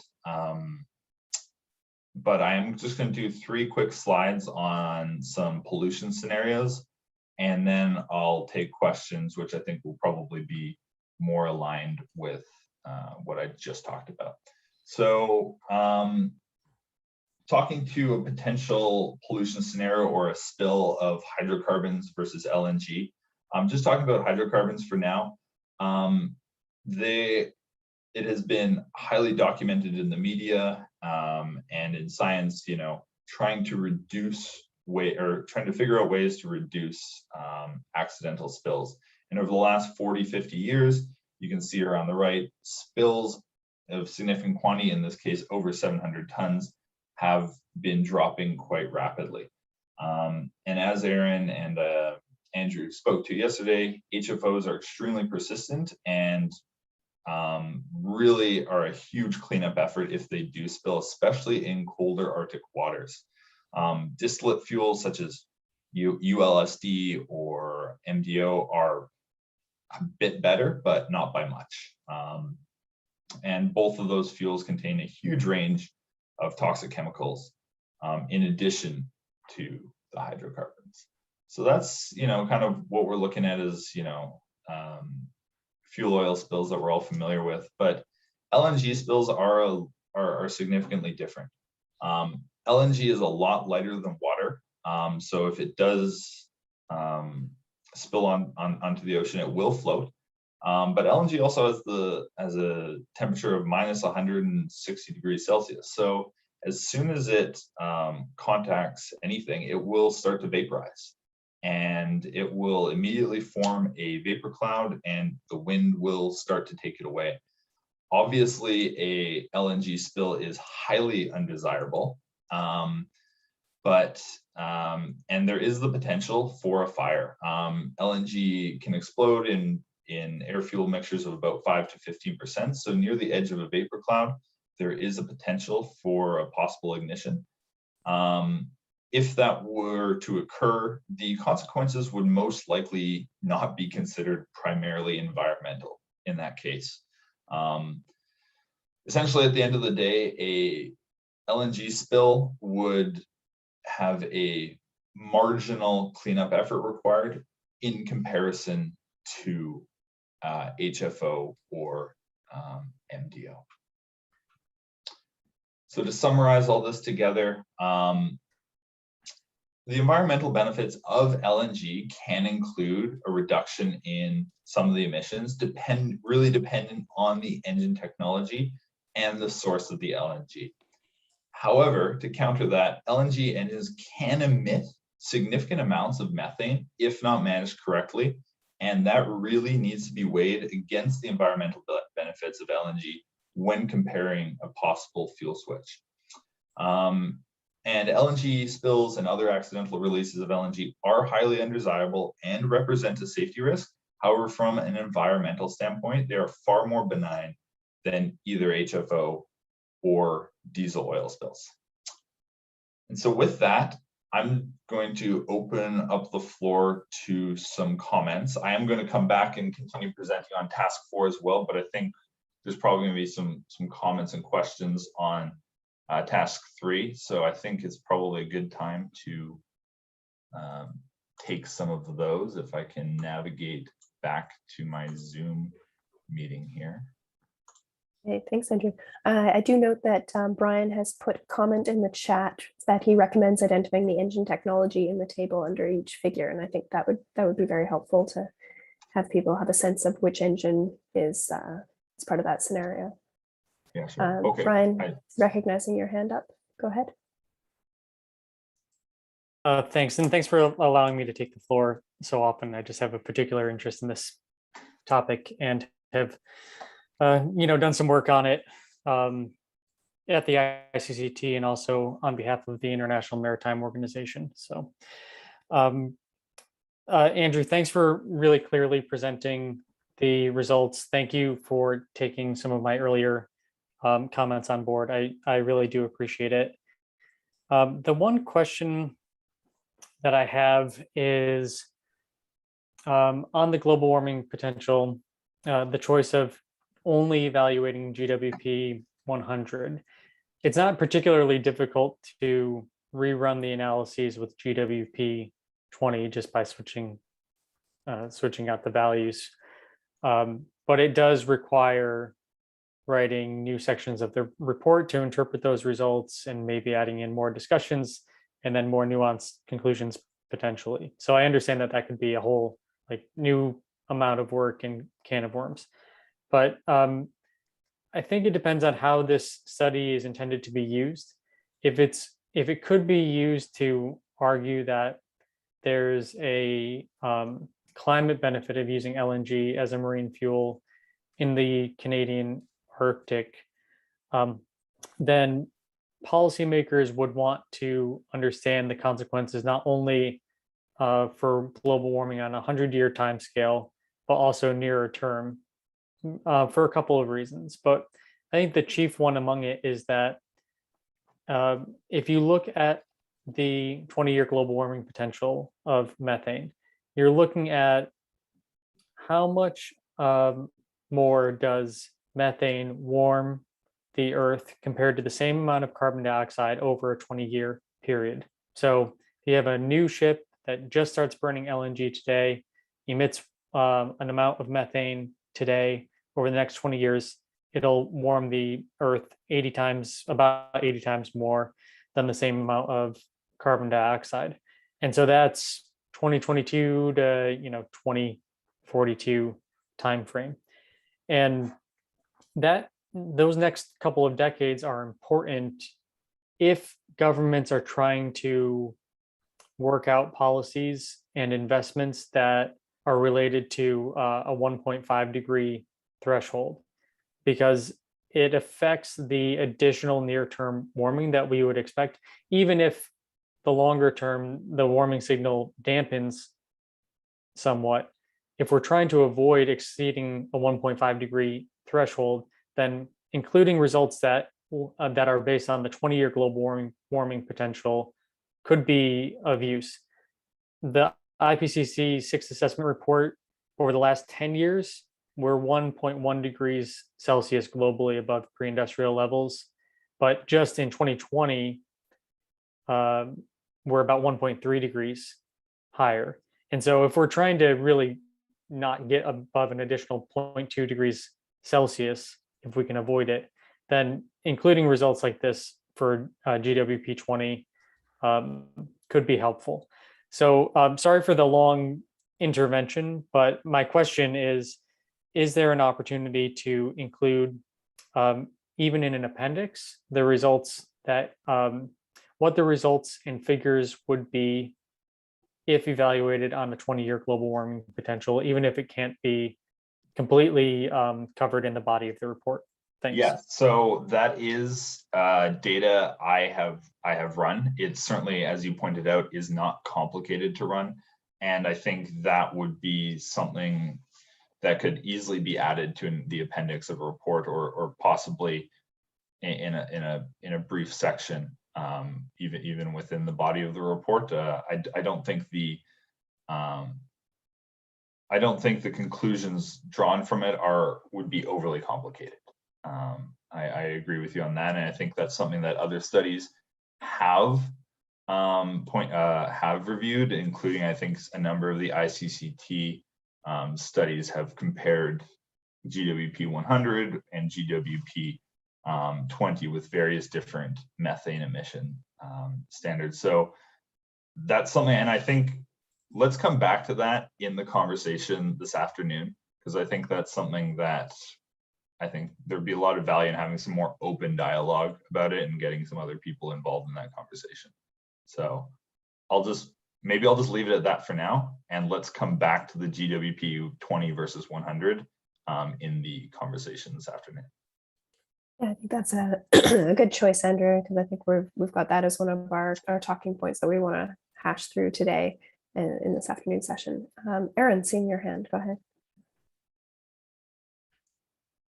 Oh, Well, she disappeared. Oh, I just put it down, but Oh, there we go.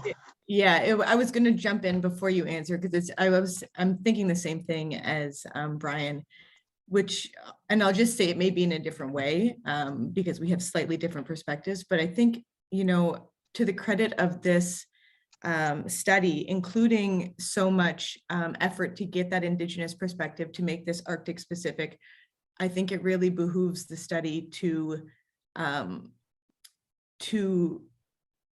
look at near-term warming, because we know, and that's why I spent some time on it yesterday in my presentation, just to remind us of those real trade-offs that happen in the Arctic, where they're already seeing a 3-degree warming, and a lot of that tipping points that we're trying to avoid are Arctic specific tipping points. So I really think that talking about near-term warming in the context of an Arctic project is just really transparent and comprehensive, and a credit to the study. And I don't think it should be in the appendix. I think it should be in the body, just underneath, whatever the GWP 100 is. So I'm just encouraging that. And I think also, Andrew spoke about using conservative fuel prices.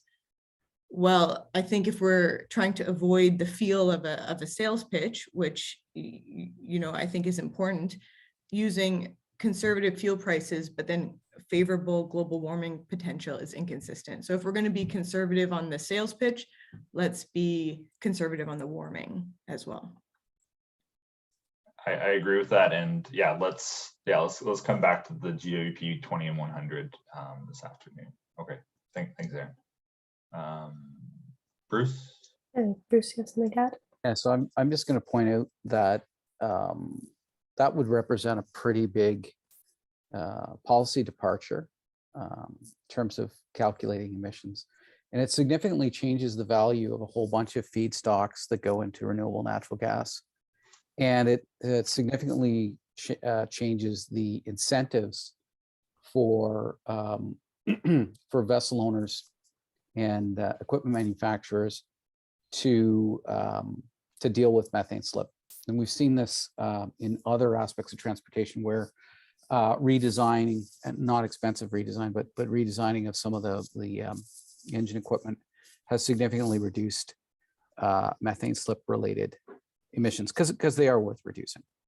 Where it gets difficulty is trying to model that in a fair way relative to kind of what we've got laid out, because there would be significantly more availability of renewable feedstocks, and I think it'd be significantly different technologies available if the accepted policy of the Canadian government was to use a 20-year time frame for just even for assessing methane.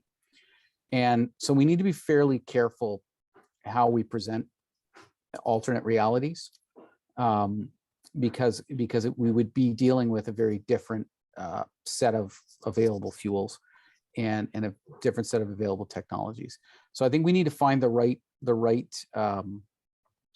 cut point between identifying why these would drive changes down the line versus them being sort of prohibitive from a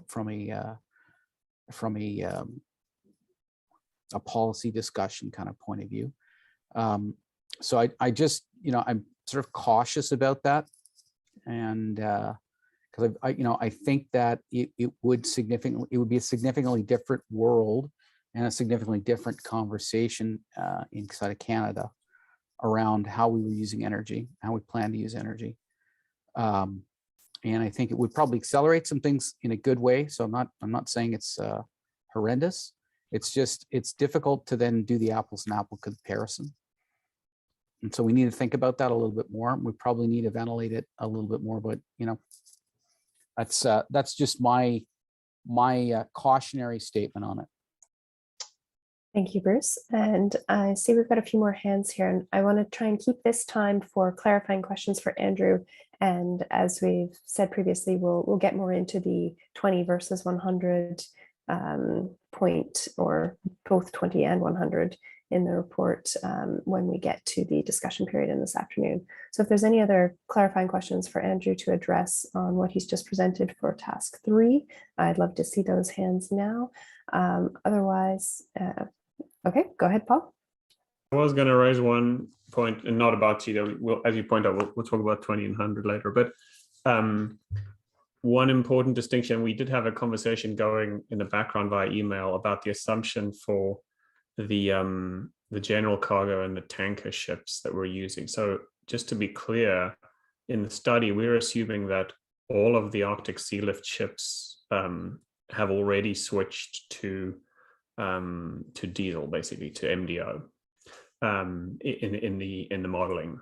So we're not, because there were some of the presentations yesterday talked about the fact that those ships were still using HFO, and that's important in the environmental benefit analysis, because that means that the switch from, as Andrew pointed out, the switch, if those ships were continuing to use HFO, then the particulate matter, the black carbon, the sulfur emissions would be higher. So it's an important to recognize that that's what's happening. And I guess if there's anybody who wanted to see that, or I just wanted to point out the potential difference between the presentations yesterday and what Andrew's been presenting today in terms of the use of the scenarios that we're modeling. Thanks, Paul. Brian? Go ahead, Brian. Thanks. Paul, that jogged something in my memory as well. For scenarios 2 and 3, the general cargo and the tanker, the original engine assumption is a slow speed 2-stroke diesel engine that runs MGO. The alternative option for LNG is the slow speed diesel 2-stroke engine, the one that has the low methane slip. Yeah, the gas injection one, yeah. There's one other engine technology that's getting more popular, and it's the 2-stroke slow speed auto cycle engine. And it will, it'll have higher methane slip than the high pressure dual fuel engine, the direct injection one, but lower than the 4-stroke version. And it will comply with the NOx limits without after treatment. So it'll be less expensive and still comply with existing regulations, because methane still isn't regulated. So one one reason I suggest we label the engine technology below each figure is because there's different options for slow speed two-stroke. And I wonder if you could either put in a different case study or model for scenarios 2 and 3, and different an additional LNG engine option for the auto version, because that might be, in reality, in economic terms, it might be the better choice from an economic perspective for the ship owner to use that engine, unless they're really worried about future methane regulations, because they don't have to pay for the after treatment technology for the NOx reduction. Yeah, I think on that point that there might be some value. So right now we've explored, essentially, you boil it down, there's two different engine technologies. It's the medium speed Otto cycles, and it's the slow speed diesel cycle with gas injection. Case study 2 and 3, the vessels are somewhat similar. They do have different routes, but they are of similar size. They use similar engines. There might be some value in switching the selected LNG engine to a different style rather than a gas injection diesel. Yeah, I agree with you, Brian. Just taking notes, sorry.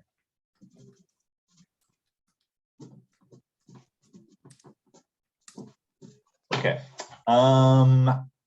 that is all we'll talk about for task 3 for now, and we will jump on to task 4, which I expect to be far less controversial, quite interesting, and hopefully lots of room for feedback as to how we develop these stories.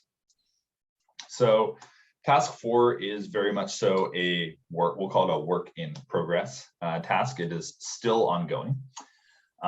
So are tasks 2 and task 3, but they've just been developed much farther along than task 4 is relative. Task 4 is looking at how on earth does LNG get to the Arctic? If, Chris King yesterday was talking about one of his vessels. I don't know if they were attempting to complete the Northwest Passage, but at some point they had to switch over to MDO instead of burning LNG. What does it look like if there was to be LNG in the Arctic that could be used for bunkering in a marine context? And so that's what this task explores. And I'm only going to touch on the case studies for this task, because what we want to get today is we want to get some feedback on those case studies, and we want to develop those even farther so that they're what we'll call as realistic as possible. So I'll talk about the case study approach, and then I'll talk about the inputs and results for the 2 case studies. So right now we have 2 case studies, and by case studies I mean we'll call them also hypothetical supply chains, one going from Montreal to Iqaluit and one from Tuk to Cambridge Bay. Here we go. Arctic pretty much has no LNG supply chain. As Callum alluded to yesterday, there is a small road-based supply chain out west, but out east there's really no supply chain. So if you did want LNG bunkering in the Arctic, you're pretty much out of luck. There are no real opportunities to fuel up on LNG in the Arctic currently. But as LNG demand potentially increases over the coming years, there will need to be added capacity. So just to go over a LNG supply chain, sorry, natural gas comes out of a gas well. It goes through a liquefaction plant where it's liquefied down to 100 or minus 160 degrees Celsius. It would likely go into some sort of buffer tank. It would then be transported, either a LNG bunker vessel, possibly a truck or some other form. It would then probably go into another buffer tank where it goes to the end customer. And so the goal here is to define each section of the supply chain and then model the cost in dollars per gigajoule at each step of that supply chain and sum the cost of these all together to figure out how much is LNG costing in the Arctic. Again, this is very high level, but it can provide a good estimate and a good starting point for talking about how LNG could potentially get to the Arctic. So here's the story of our first case study. Iqaluit installs a 30,000 cubic meter LNG storage facility to offset the amount of diesel used by the town. The storage facility can supply ships with LNG via shortest ship bunkering, or it can provide natural gas to the residents through a domestic distribution network. Again, you know, this is a marine study, but in the cases and in talking with people, we quickly realized that any LNG use in the Arctic is likely going to be mixed use. It's probably going to see a scenario like this where it's used for bunkering vessels and it's also used domestically, possibly a bit of both. And so that's what we've kind of talked about here. To get or to fill that 30,000 cubic meter LNG storage tank, a 10,000 cubic meter ice class LNG bunkering vessel, similar to the ones that Bard has already designed, is built to deliver LNG to Iqaluit during the summer months. And the utilization of this is 100%. I'll get into that in a second here, but at the bottom here, I've got the kind of supply chain flow. There's, you know, we've got a LNG terminal, we'll say, in Montreal. It fuels up a bunker vessel. It then moves its way up to Iqaluit, where it fills a storage tank, and from there goes to the end user, whether that be, again, domestic use through a domestic or a local gas distribution network, or possibly shorter ship bunkering for fueling LNG vessels. Here's some, you know, generic details about the case study and the inputs. There's a picture of the Fairbanks, Alaska LNG storage tank, the concrete tank that Callum showed yesterday. I'm sure, you know, other Arctic tanks would probably look similar to that. In the bottom right, you've got a rough profile of the route that a LNG bunker vessel could take from Montreal to Iqaluit, and that's just shown there. Now, obviously, there's a very specific Arctic season, let's say 3 months, when vessels can come in and out. In this case study, and this is going to be different than the case study we'll talk about a bit later, we've assumed that this vessel is having 100% utilization. And by that, we mean that, yes, it's going to do the LNG deliveries to Iqaluit in the summer, but in the off season, the other remaining 9 months, we've assumed that it is going to have other jobs to do in and around the Great Lakes, the St. Lawrence, and possibly the eastern coastline. Bunkering vessels, transporting LNG, whatever it may be. And so that's going to be different than what we're going to see in case study 2. So I just wanted to highlight that here. You can see some in the bottom left-hand corner, some various CapEx. This is about, to build the tank, we're looking at about $50 million, and the vessel about $100 million. So the results are, you're looking at, by the time you get this fuel from Montreal to LNG, the cost to the end user is about just under $20 a gigajoule. To put that in terms of, to kind of compare that to diesel, you're looking at about 70 cents diesel liter equivalent. And again, as I mentioned previously, your CapEx for this is roughly about $150 million to make this happen.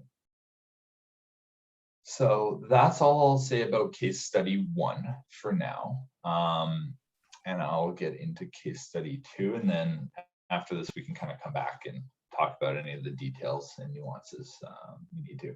So case study 2 has a bit more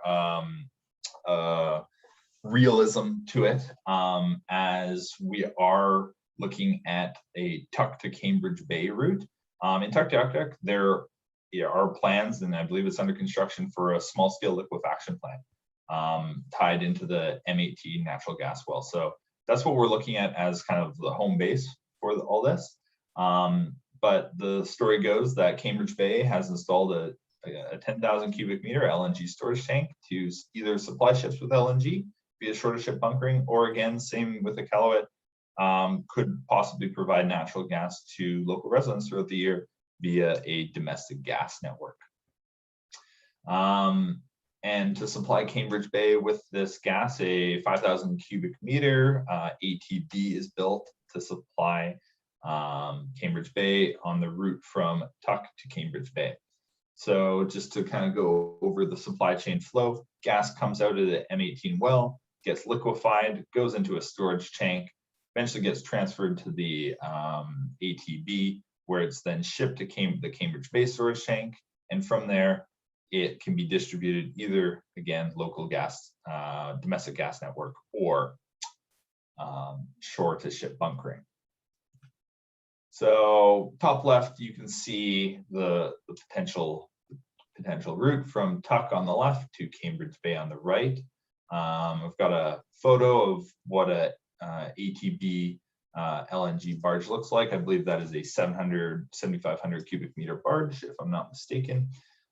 The bottom right is, I mean, there were some better photos of small scale liquefaction plants yesterday, so you can just ignore that. There were some better photos shown yesterday. Again, this is a pretty pricey operation. You're looking at about a $50 million plant, $30 million roughly storage tank, bunker barge about $60 million, and then about a $30 million storage tank on the Cambridge Bay side. Results from this are certainly different. Actually going to pop back here before I show the results.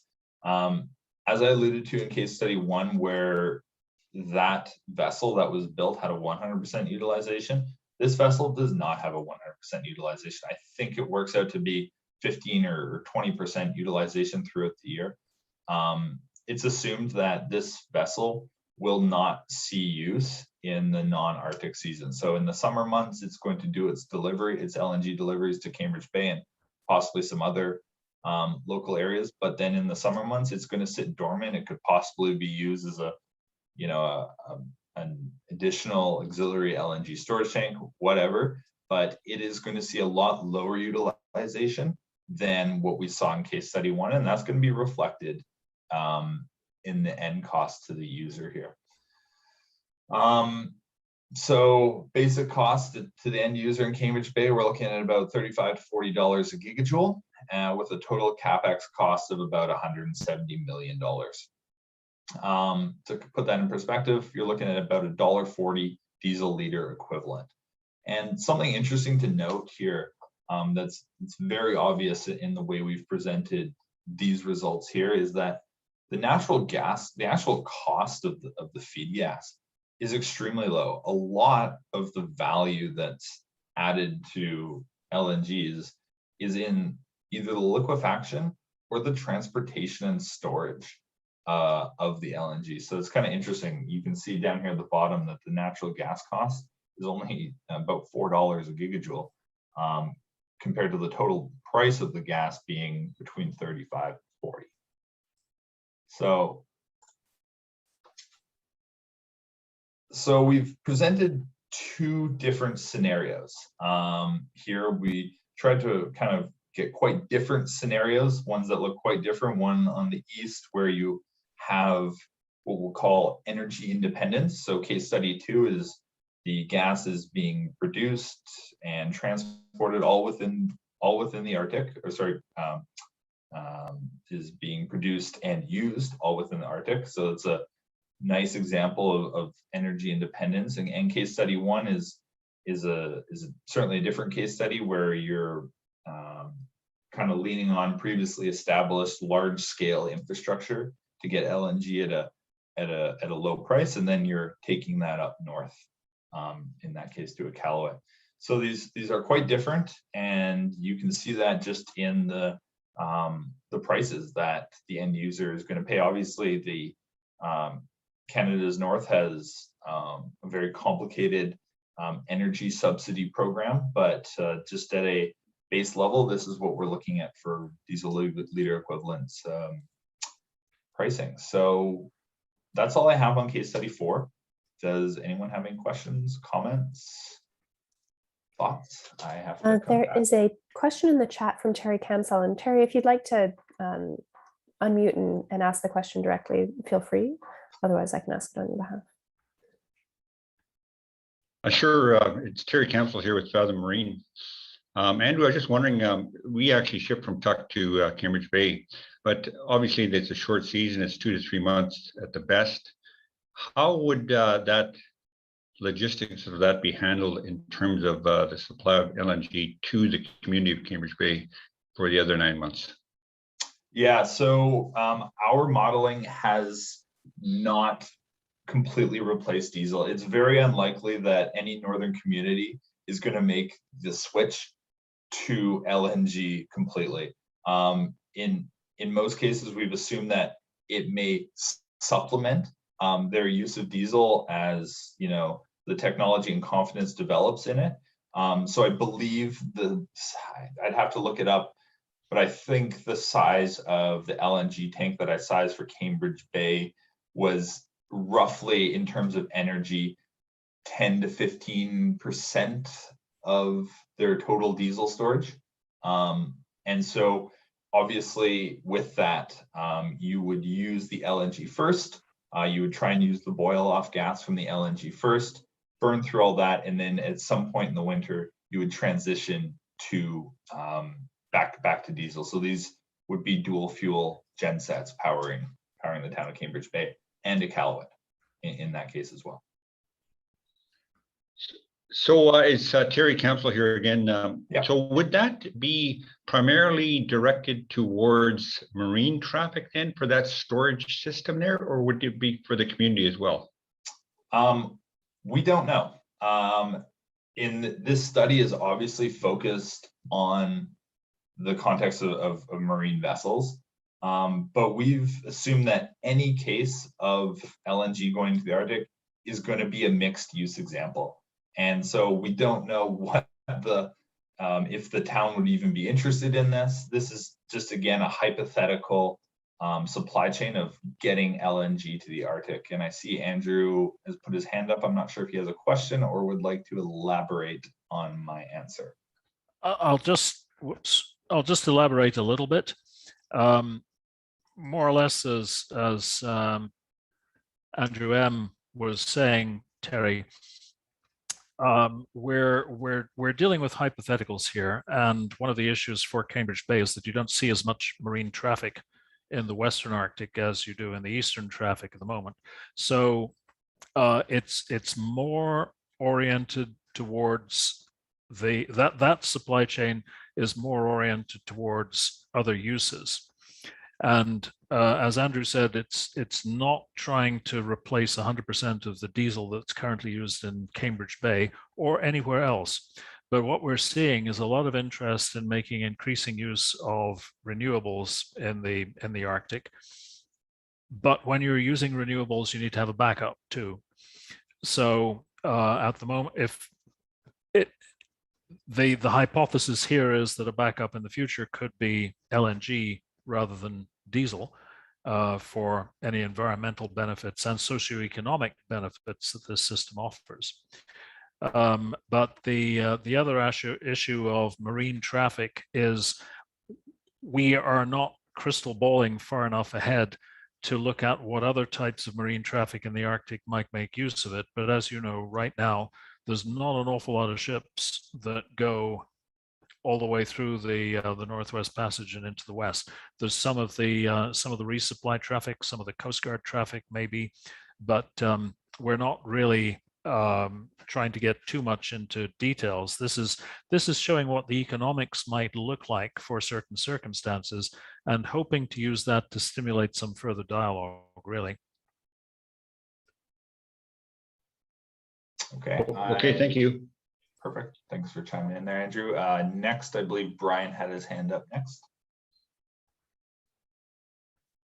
Thank you.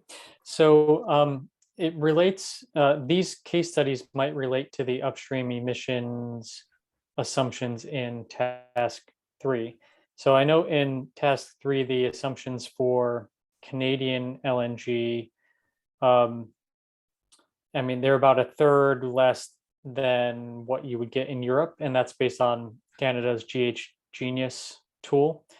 And do we need to add additional upstream emissions to account for the transport of the LNG from the lower latitudes in Canada to the Arctic? I mean, I know there's some transport component in GH Genius, but does there need to be some sort of multiplier or adjustment for that? Thanks. Yeah, that's a really good question. So when we did develop the case, we obviously did task 3 before we did task 4, and we're still in development of task 4 and exactly what that could look like. So the upstream emissions for LNG that we used in the task 3 analysis are essentially from the Port of Montreal, let's call it. We have not accounted for bunkering in Iqaluit or anything like that. A lot of our case studies are based out of the lower latitudes, so there is the possibility of bunkering with that, we'll call it lower upstream emission LNG. But for some case studies, if they are, specifically the Canadian Coast Guard example, if they are bunkering in the Arctic, that's certainly a consideration of adding some factor to those upstream emissions for those cases that might be bunkering in, or might be bunkering a certain percentage of their fuel in the Arctic. So that, Andrew, again, I'm not sure if you have a comment. Yeah, it's really just to add a little bit of clarification to that one. We haven't done emissions modeling for this, Brian, as part of what we've done, but you can look at what would happen essentially by combining the results of task 3 and task 4. Because right now, all the diesel that goes into the Arctic, all of the diesel goes on a ship, and it goes on the same sort of tanker that we've modeled in task 3. So you can just look at there is a somewhat of an environmental benefit of running those tankers on LNG rather than diesel, and that would translate through into the life cycle assessment of all the Arctic fuel, whether it be diesel, whether it be LNG. It all has to get there. I don't think GH Genius or anything else has a model that looks specifically at Arctic emissions for any of the fuel that's delivered there. So we can put it together. It's outside scope. We'd have to look at whether the budget will run to that. But if you just think of the two in combination, it may give you a better feel. Okay. Thanks. Yeah, it could just be something in the narrative, just saying that there might be something. There may be some impacts depending on where the fuel is coming from, both for the LNG and for whatever other kinds of fuel that are being bunkered in the Arctic come from. Great, thanks, guys. Colin, you've been waiting patiently. So. Hi, thank you. Can you hear me? Yep. Okay. I have a few questions. They might be quite obvious. I'm definitely no expert on fueling and ships, so this is a bit of a crash course, but I'm just curious to know if the ships you think could switch to LNG are currently already going into Iqaluit past Cambridge Bay, or will this increase the number of ships if they are going to having to go into Iqaluit to refuel, and will this increase the number of ships in Iqaluit? Because I know that with our research from a community standpoint, the number of ships going into certain areas are of a concern. So if this encourages ships that normally wouldn't go to those areas, maybe that's something to take note of. I'm not sure if I understood that correctly. Yeah, no, yeah, I completely agree with you. If LNG was a common marine fuel in the Arctic, and Iqaluit or some other town had the opportunity was able to bunker those ships, there's certainly, I think everyone here would agree, there would be an increased traffic into those towns to rely on that resource that they have there and that they're offering. So yeah, because if it was resupply, potentially they're already going in to those areas. But if it's to do with mining ships, potentially they're not even going close to those areas currently. So maybe that's something to take into account. Yeah, no, for sure. I think, one of the examples was that goes in and out of Iqaluit was the cruise ship, for example. Would that necessarily be a stop on its route if there was no LNG there, and if it was running on LNG? Not sure, but yeah, I could certainly imagine an increased traffic. Yeah. Okay, thanks. Bruce. Sorry, I'm going to pick up on that point. The objective isn't necessarily to increase traffic, right? It probably would change traffic patterns if there was an option to bunker in either of these two locations or a third location. Part of what we need to do to kind of round out this work is to understand kind of what other locations might be more interesting or appealing, and if they fit. B, if there's would be a concern about increased traffic in a region, what would you want to, if that's the case, and what do you need to do to mitigate it? And the other is it somewhat depends on what the LNG gets used for. If it's ship to ship bunkering, that's one thing. Or if it's a bunker to ship bunkering in the other case, that's sort of stands alone. If it is displacing another fuel type in the area, then is it one more trip? Is it half a trip? I don't know. We would sort of have to parse it out a little bit. And I guess getting back to my original point, this is sort of best guess as to what could be done. Doesn't necessarily mean this is what would be done. And so part of the feedback.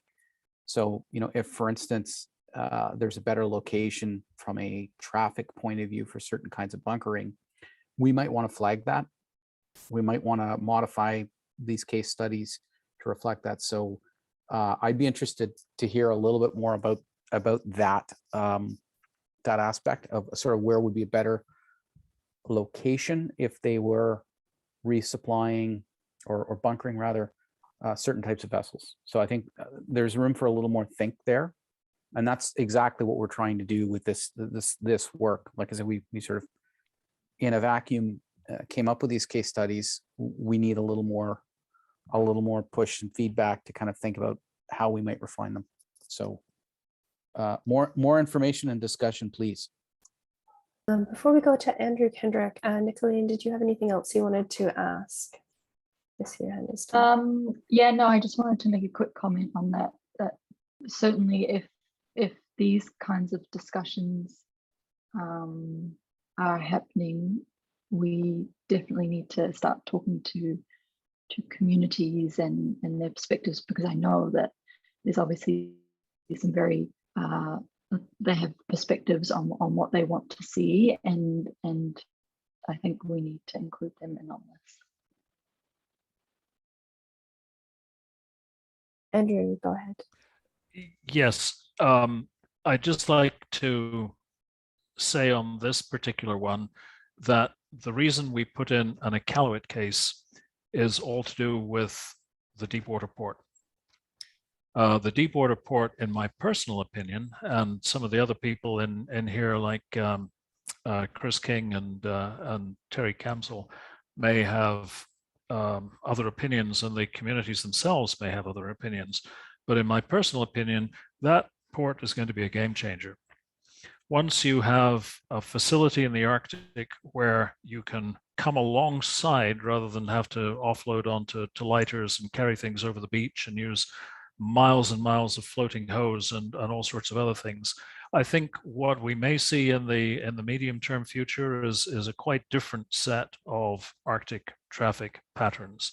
So we should always base the future on the present, to the extent that it's relevant. But I think we're going to see some really significant changes in the Arctic. And I wish there was more infrastructure investment going on in the Arctic. As Chris said yesterday, the situation today is the same as it was 80 years ago when he was a young boy. If we're serious about doing things better in the Arctic, then we've got to accept that there's a general need for infrastructure investment. So what we're looking at here, I would say, is only one little piece of the puzzle. And I'll just say, because I found it interesting, I was at a US National Academy of Sciences thing on future fuels recently. And there the consensus is that for every 10 cents that's going to be invested in ships for decarbonization, there's 90 cents that has to go into the shoreside infrastructure. That's the sort of ratio we're looking at. It doesn't matter what fuel we're talking about, that's the ratio.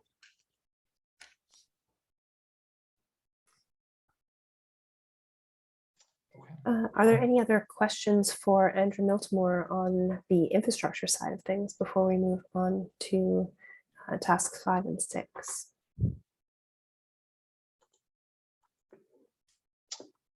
Perfect. All right. Thank you all for the questions and feedback, and we can pick up on a number of those items later in this afternoon. All right. Andrew Kendrick, please carry on with task 5 and 6. Okay, so I know, Megan, we're running way behind your schedule, so I will, this was going to be brief and it'll probably be even briefer, but again, all sorts of food for thought and discussion. The two tasks that we're working on currently, in addition to finishing off task 4, are task 5 and 6, human resources and regulatory considerations. And both of these are really important from a northern perspective, and it's where we're hoping to get a lot of initial input from Northerners and people who are knowledgeable of the issues.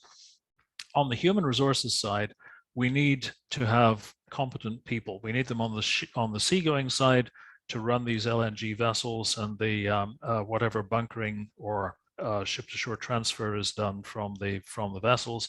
And we need to have people on the shore side who are trained in LNG. And then we have to figure out where the training is going to come from. Is it going to come from international sources, which was the case for a lot of the early adopters on LNG fueled ships? Do we now have the domestic capability? And what are we going to do about training Northerners to make sure that they're comfortable with this? So and people like Chris King from DeGanier and Callum from CryoPeak and from some of the others from the gas community, we're trying to establish a good picture of what is needed, how is it going to be provided. On the regulatory side, what is the framework for all of this? What's the framework on the ship side? What's the framework on the shore side? And where are the gaps and uncertainties? Because one of the real factors holding people back from doing projects is regulatory uncertainty. And anyone who reads the news in Canada understands regulatory uncertainty. It comes up all the time. So under the IMO requirements, there are certain requirements for competencies for LNG fueled vessels and for LNG carriers. In addition to that, the people who maintain the ships have to understand any hazards that are associated with LNG. And we need to have the right people on the shore side, as I've said. We also need to give some consideration to first responders, emergency responders. If they're confronted with the aftermath of an LNG accident, however unlikely we say this is, you have to be prepared for it. So what additional training do you have to give people so that they understand the consequences of cryogenic burns, what you should or should not do in response to an LNG spill and things of that nature. And this is what operators in southern Canada are dealing with at the moment. So we're just looking into this. We're just gathering the information on it, and we're trying to flag wherever appropriate, where there are going to be special Arctic wrinkles to all of this. Where are these people going to come from? How are they going to be trained? How are they going to maintain their skills? In addition to that, though that's not strictly part of the human resources, if there are response capabilities that are needed, where's that going to be mobilized from? Now, the regulatory side internationally for both gas fuel ships and LNG carriers is quite mature. We have two different IMO codes, IGF for gas fuel ships, IGC for gas carriers, and a whole variety of standards, regulations, guidelines, and a reasonable amount of experience in how to do risk assessments for specific applications, because that's the requirement, is to do application-specific risk assessments for all of this. The situation in Canada is a little more complicated.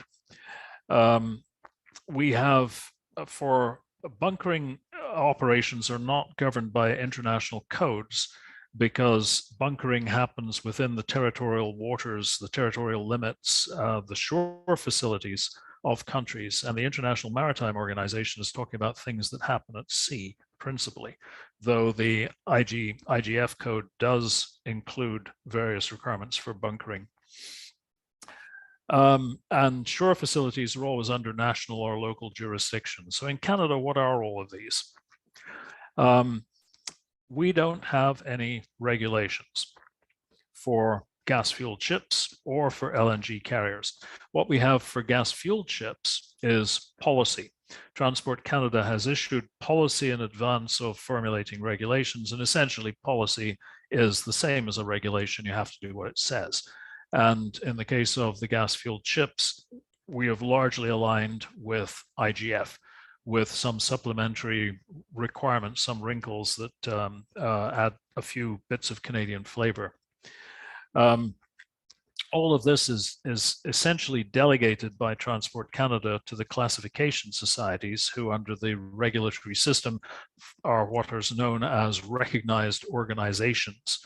They're responsible for ensuring that the rules are followed, and then it's all ratified by a process called the Marine Technical Review Board, which is where Transport Canada gives everything a once over, asks any necessary questions, and puts the regs into place. So we have that for gas-fueled ships. For gas carriers, like the bunker barge or the bunker vessel that we've been talking about, doesn't exist. So several organizations in Canada have been doing designs for this. We've mentioned a couple of VARD projects. There are other people who've been doing similar things. And our understanding is that all of those are assuming at the moment that the model that's being used for IGF will also apply to IGC. Canada will essentially apply the IMO requirements. It will require risk assessments of the ships to make sure that they're comfortable with what's going on, and they'll hand a lot of the administration over to classification societies who are experienced in classing gas carriers internationally. But that's an assumption. We don't know. It's a gap. The bunkering situation, and I actually need to talk a little more with Chris about this as to how some of their bunkering is being done. But Transport Canada has looked at some bunkering operations, but at the moment, much of the work in this area seems to be being done by port authorities under the Canada Ports Act rather than by Transport Canada directly under their regulation. So I know Gary from VFPA was online, and I'm not sure if he's still online. I haven't looked at the participants, but the VFPA has been very, very proactive in looking at what bunkering requirements they're going to put in place and what types of risk assessments they're going to require, and what sort of capabilities they're going to require these ships to have. But again, we haven't got there yet, and it's not quite clear. On the shore facilities side, the situation is even less clear, because this is how I characterize it. And if anyone from the Canadian government is on the call and wants to jump up and down and throw things at me, please do. But we have a regulatory smorgasbord. There are a very large number of departments and agencies of department who have roles to play in this. And it's even more complicated in the Arctic than it is anywhere else. But if I can characterize it very simplistically, we have a regime where anybody can say no, but nobody can actually say yes. You only get to the point where nobody is saying no any longer for a project to go ahead, because there is this mixed jurisdiction between departments and agencies.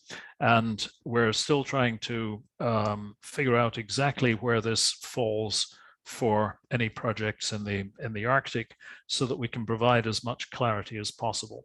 Because as I said earlier, this is one of the big barriers to doing things, whether it be an LNG facility or something else.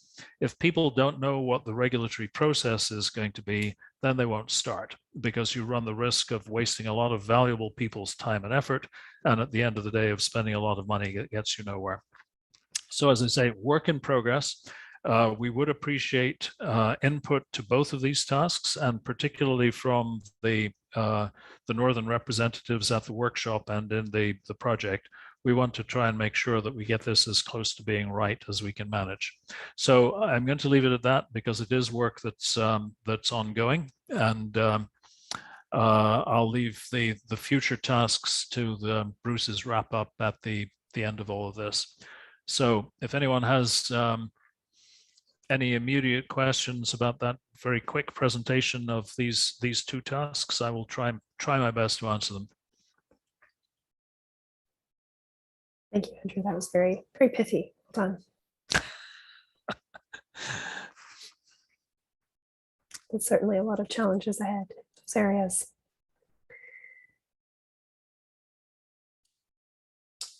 All right.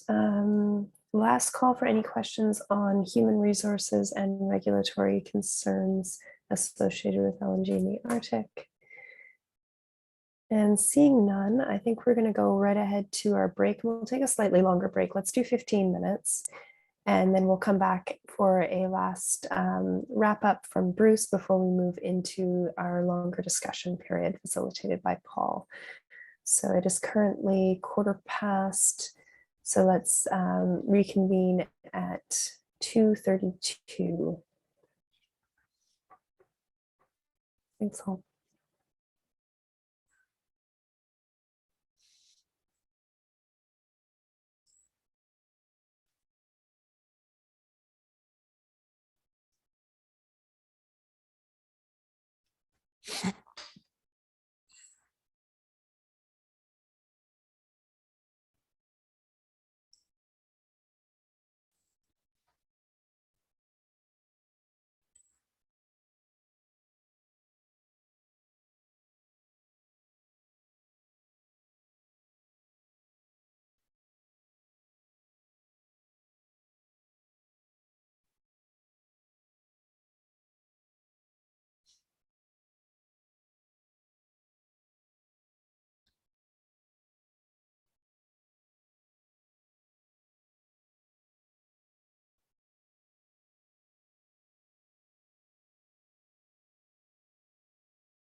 All right, I think it's time to get started again. So the last presentation of today is Bruce is going to wrap up for us and talk about some of the next steps for this Arctic LNG project. And then once that is complete, we will be moving into our facilitated discussion portion where we'll hopefully have plenty of time to hear from everyone as to their perspectives and thoughts and feedback on what's been done so far for this project and what is yet to be done, what's been missed, and any other areas of concern that you'd like to bring forward to have considered as part of this project. So I'm going to pass it over to Bruce now, and we will wrap up what's next for the project.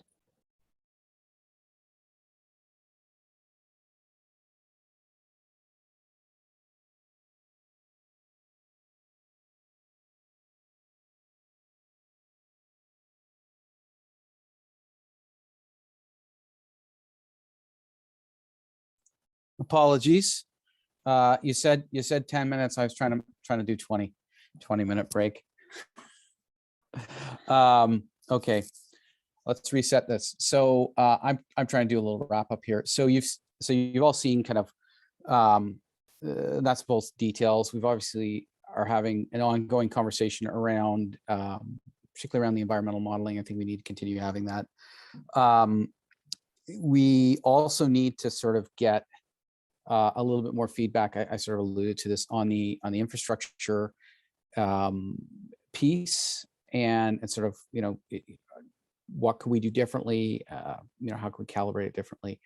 And we also will need a little more feedback on the other two, the regulatory and the human resources. So I think we've tried to kind of present as much information as we can to this group so that we can kind of continue to have those discussions in a cogent, coherent way.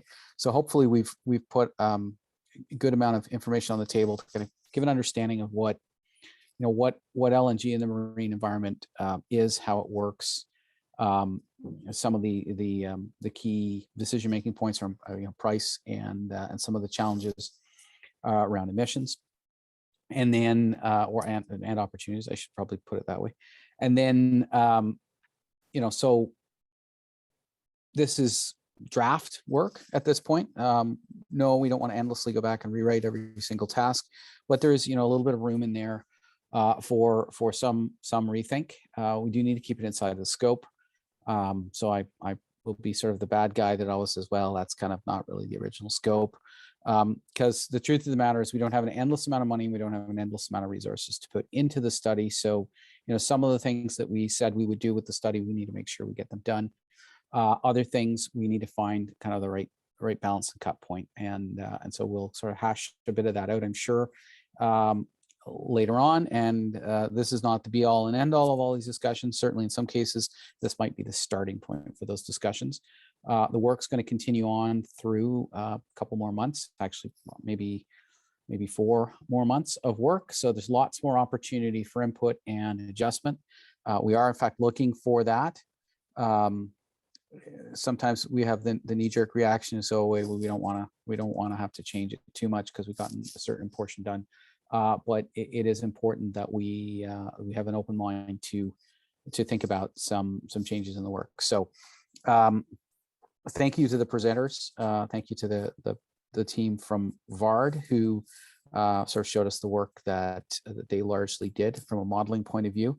And I'm going to turn it over. I guess I'm turning it over to Paul. Megan's going to nod at me after this, right? Paul's taking over after this. So now we get to see, aside from the fun of organizing this event, now we get to see Clear Seas in action. Paul's going to take this next section on, and this is so again a big piece of why we've partnered with Clear Seas on this, and why we're looking forward to this new approach in one of these studies. So that some of these discussions have been new, new to us. So we'll certainly appreciate all the extra perspective, and looking forward to hearing more as the next phase of this discussion goes on. That is probably enough wrap up on what we've seen so far. So thank you. Yeah, thanks, Bruce. And I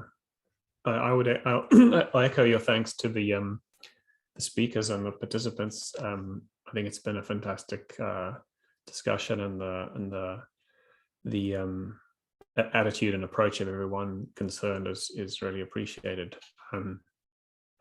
Bruce alluded to it earlier. Our intention of getting involved in this project is consistent with our objectives as an organization, to make sure that clear facts are available for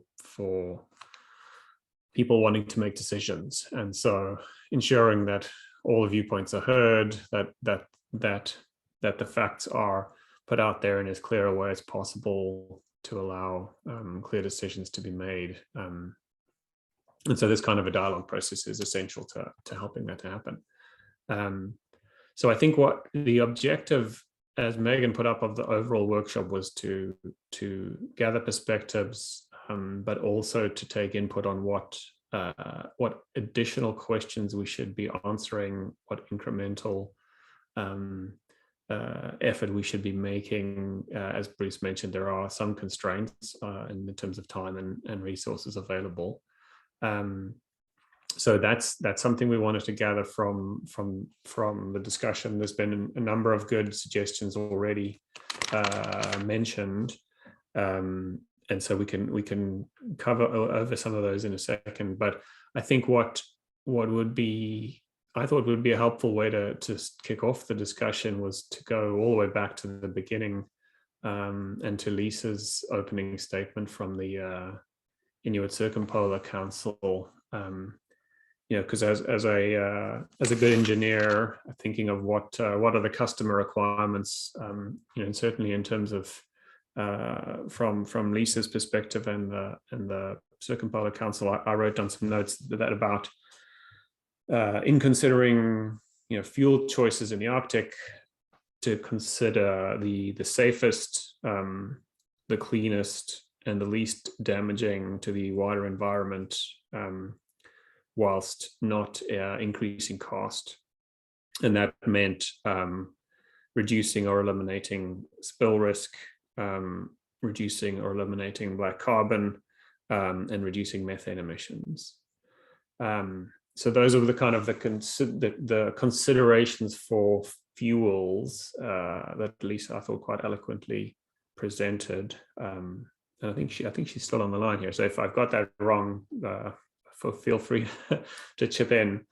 But I wanted to start off the discussion to say, I think, did we hear that LNG should be considered as an alternative amongst certainly fossil LNG as an alternative to diesel? I'd love to hear inputs from those on the call to say, did we hear along from what we heard today in terms of safety, cleanliness, damage to the environment,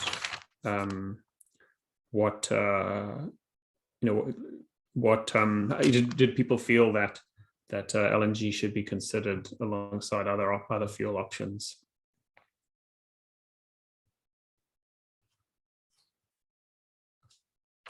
I'm happy to take thoughts on that topic before we dive into the individual sections. And for just participating in this section, please feel free to just put your hand up or unmute yourself and speak. We've got lots of time for that. So Andrew, go ahead. I don't think I understand the question, or it's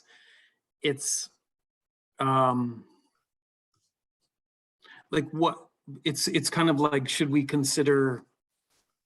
Yeah, I'm just I'm trying to wrap my head around what you're asking. Could you restate it, or are you asking, should we do this research? I'm just a little, but I don't really get it. No, that's a good. Well, why don't we unpack it and say, let's look at along those criteria. What did we hear? I think we heard that LNG, some questions about LNG safety, and I think we concluded from the discussion today and yesterday that certainly in terms of spill risk reduction, that there were some potential benefits in terms of safety we heard some discussion earlier on about the measures that were in place.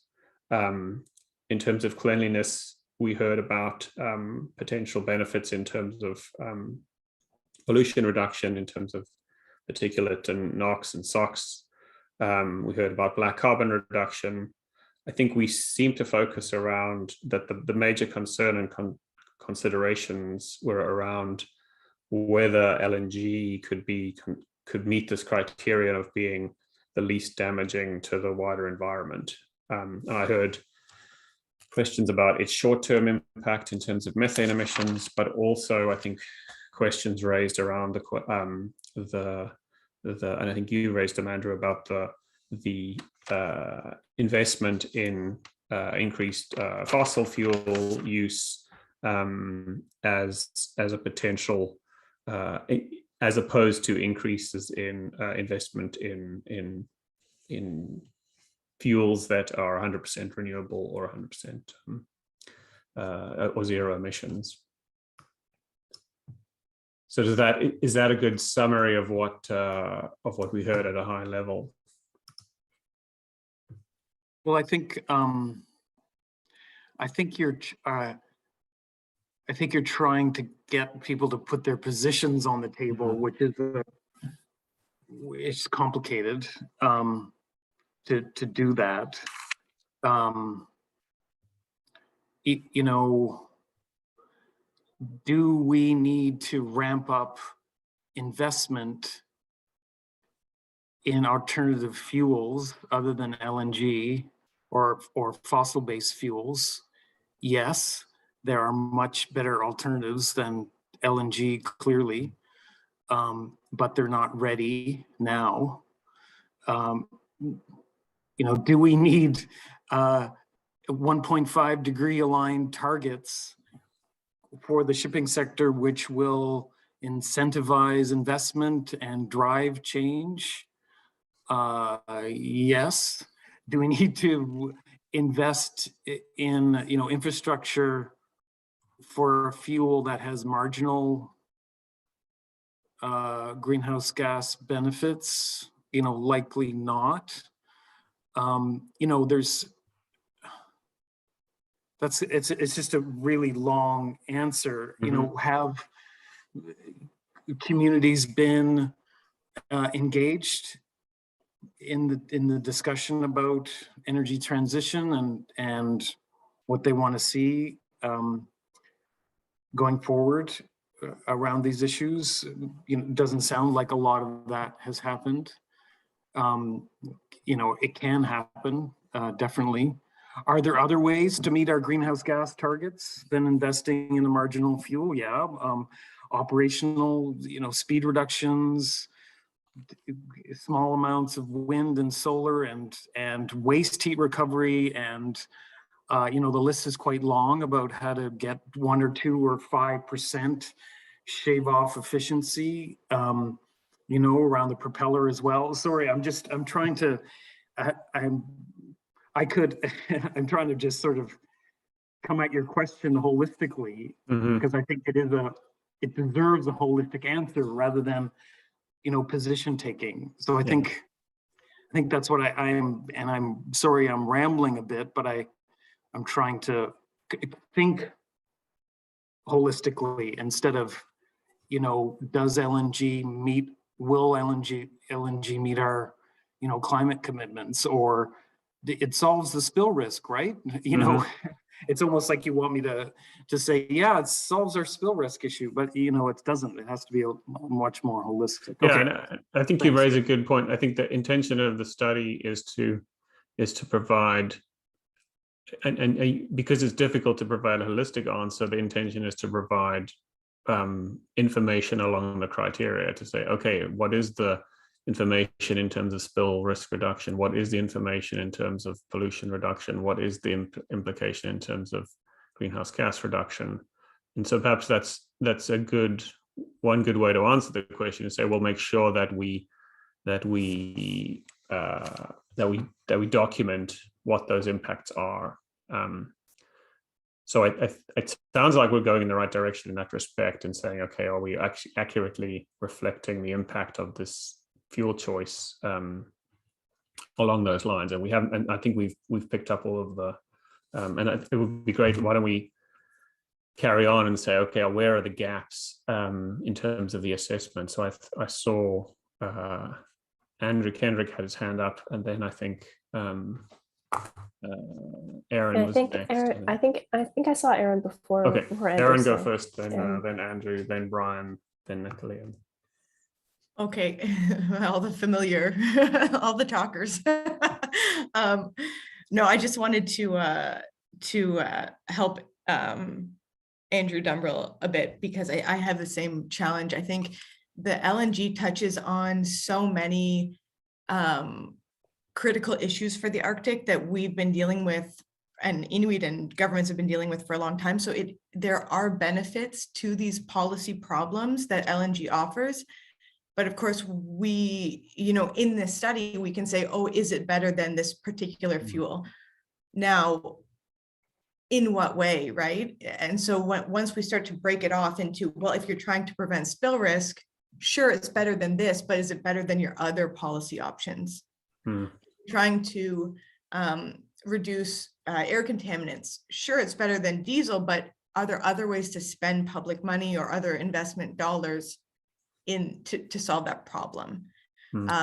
Same with the CO2 emissions. So I think it's really tricky to answer, because certainly there are improvements relative to the status quo, but relative to the problem, is it the solution? So it's difficult to say, yes, LNG is better than HFO without saying, but if you want to solve this problem, you should probably consider a range of options and not just a fuel switch, which is maybe a simplistic or it's just one aspect of it. So it's difficult. I mean, I understand why that's the scope of the study, but from this perspective of trying to advocate for policy more broadly, or in the broader context, it's difficult to answer that question. But that's a good challenge, I think, for the team, is to say, okay, to ensure that this is entering into a policy dialogue, so that the information that we're putting into that dialogue about alternatives is accurate, to help people who are accumulating information about all these choices, because the study is not going to make investments, not going to recommend investments. It's going to say these are the consequences if investments were to be made, and so we need to make sure we accurately reflect what those consequences would be. I think that's a good recommendation for the team. Thanks, Andrew. Why don't you go next?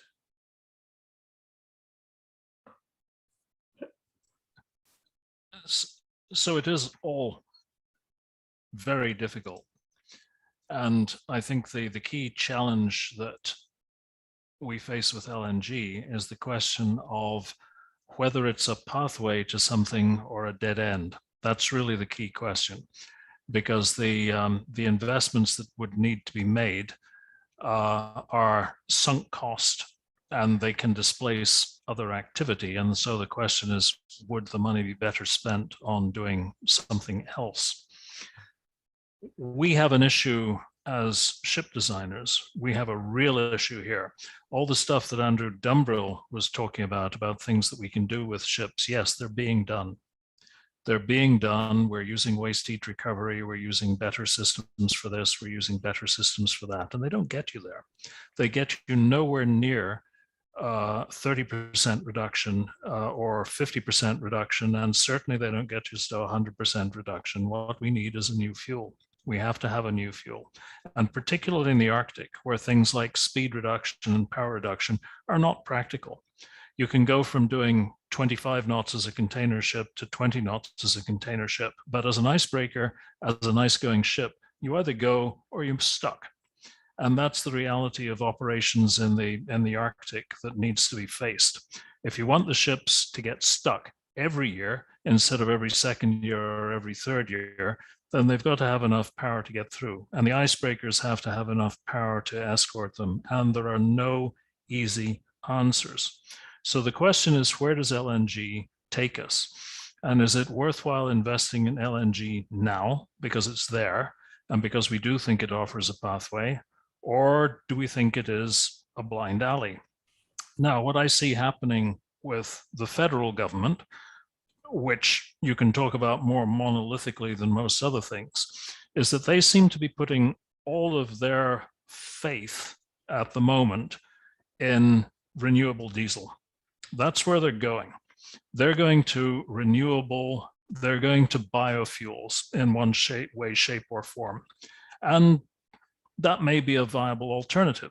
And I'm not sufficiently expert as a chemist, as anything else, to know how easy, how difficult that's going to be. But from my high school chemistry, I just look at what is the simplest molecule you can make.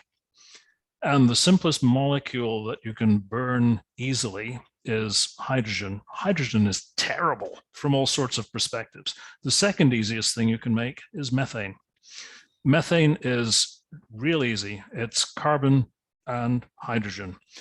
And if you look to the future of thinking about synthetic fuels, then methane is easy. Methanol's pretty easy as well. Where are we likely to get to with these synthetic fuels? Synthetic diesel is difficult. Diesel is difficult. So that's why biofuel at the moment, most of what people are burning is ethanol. Ethanol and methanol, they're easy. Diesel is difficult.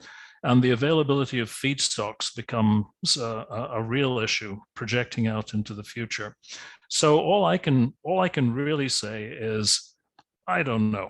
I don't know where it's going, but I see several potential pathways for moving from current fossil natural gas into renewable natural gas, into synthetic natural gas. I see potential pathways. So from my perspective at the moment, as a non-expert in the industrial chemistry, I can see pathways that look just as viable for green natural gas or green methane as I can for most of the other things that are talked about at the moment. Because the other thing we all have to remember is, yes, you can run on ammonia, you can run on methanol. If you're running on those at the moment, your greenhouse gas emissions go up. They go up significantly because it's all black or gray. The amounts of blue and green fuels of those sorts are minuscule. Now, the other thing we should also, I think, just recognize that we have been conservative. Some people have said we haven't been conservative enough in how we've been doing things. But I probably get into a huge fight with Brian about this. But the fourth greenhouse gas study for IMO is not using state-of-the-art numbers. It's using historical numbers on emissions. And I think what I've heard in the past from the engine suppliers like Wärtsilä, who are here today, MAN, who are not, and others, is that methane slip is manageable at the engine level. And the engine suppliers are managing it, and they're managing it quite fast. The upstream emissions are manageable. Things have been allowed in the past to just go ahead without people worrying about them, but particularly in countries like Canada, we're getting a grip on that now. And the measures which are going to be taken for the upstream emissions have every chance of reducing things. So the numbers that we're presenting at the moment, the numbers that my Andrew colleague was presenting from our task 3 stuff, are not optimistic. Those are, I think, very much at the low end of the range that we're dealing with even today, and much at the lower end of what we can deal with in the future. So I've gone on for a bit, and I will repeat what I said at the start. We are not advocating for natural gas as the solution to everything. It's not. The real question is natural gas a dead end, or is it something that we can build on? Because I really did appreciate Brian's points earlier on about the short term. The short term, in the long term, we're all dead, as Keynes said. In the short term, we have to be limiting global warming. But the other thing is, we can't forget about GWP 100 either, because any carbon dioxide we pump out today is still going to be around. The more we pump into the atmosphere, the more is going to stay there. So I think one of the other speakers yesterday said, put it very well. We can't, and I can't remember exactly his words, but the best is the enemy of good enough. If we can do something today, we should do something today, unless it's making matters worse or it's diverting funds that could be better used elsewhere. So that rambled on for a while. I apologize for that. I'll get out of the way and let other people speak. Thanks, Andrew. Well, I think it's making matters worse, and I think it's diverting funds from better uses. I mean, to be frank, and the reason I say that is because it's not like ships are already using LNG in the Arctic, and we're trying our best to reduce emissions from those ships to try and make an improvement from where we already are today.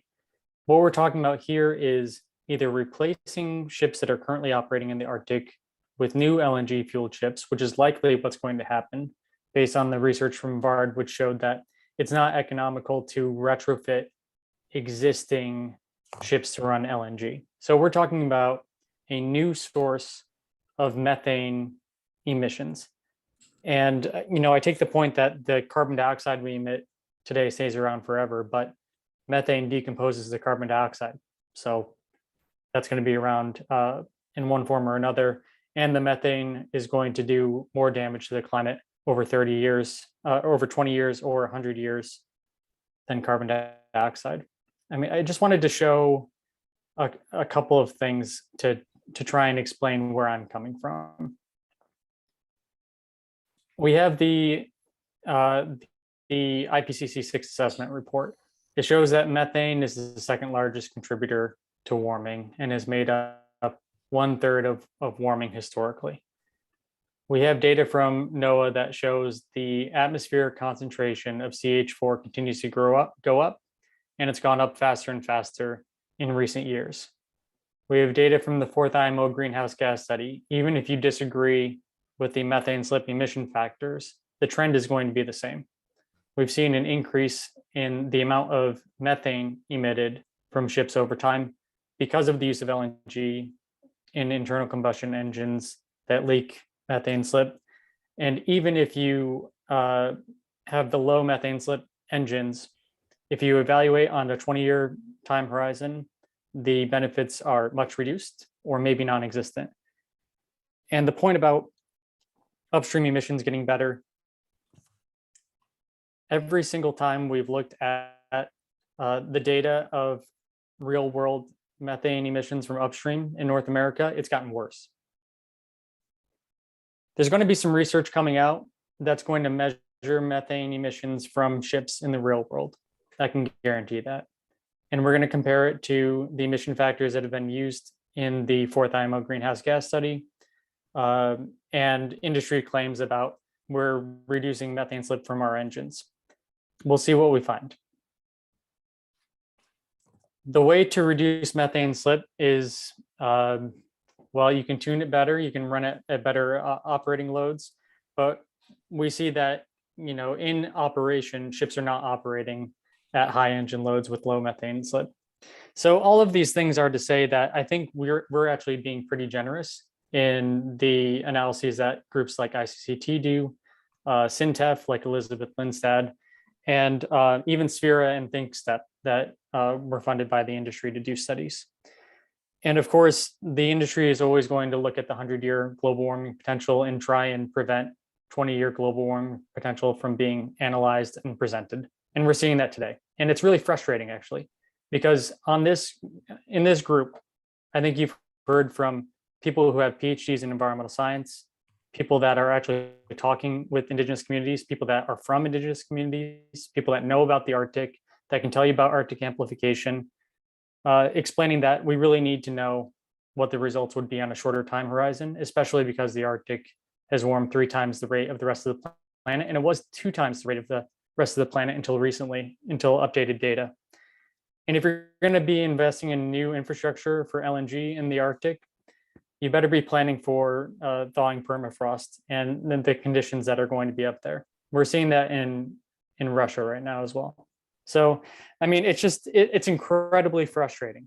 I would rather that we've been focusing on methanol, even if we were talking about gray methanol, because you don't have the methane slip problem, and there's a clearer pathway to bio and synthetic methanol. And I don't think that bio and synthetic LNG are going to be the savior here. Bio LNG is going to be an extremely short supply because it needs to be made from waste materials, and that's a very finite resource. And synthetic LNG makes absolutely no sense to me. You're taking carbon dioxide out of the atmosphere and you're making renewable hydrogen and you're combining them.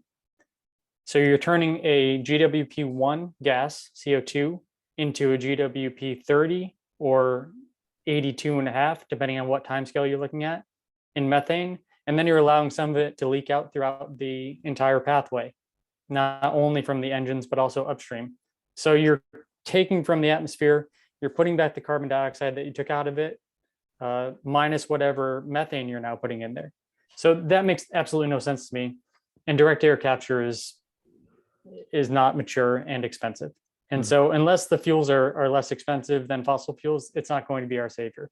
So I'll stop now, but yeah, I don't see how this is the pathway. Thanks. Thanks, Brian. And I think it's a good, I mean, we've had a couple of future gazing crystal ball views, and I think and I think the consensus was hard to predict. There's certainly views, but there's also something that we have to recognize that, and it's good for the study, is that this study can't be a predictor of what the right pathway is. I think what it could be is a presentation of the facts as to what would happen were people to make investments in LNG to fuel ships in the Arctic, and that's all it can be. So I think if we can accurately represent, because this is not going to advocate for any particular choice, as others have pointed out, there isn't enough information in this report to describe these alternatives versus others, but it will say, and it should say, I think, what the impacts, the risks and benefits would be were people to make investments. And I think that can be helpful. And the intention is that it will be helpful for those that are making decisions on policy and those making decisions on investment. Because we can try to capture some of these aspects of the discussion, but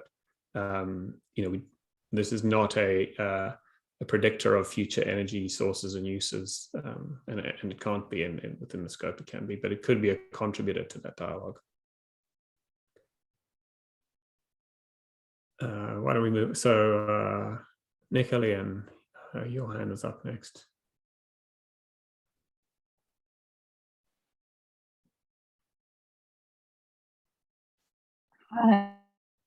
Yeah, thank you. I appreciate all the discussions happening.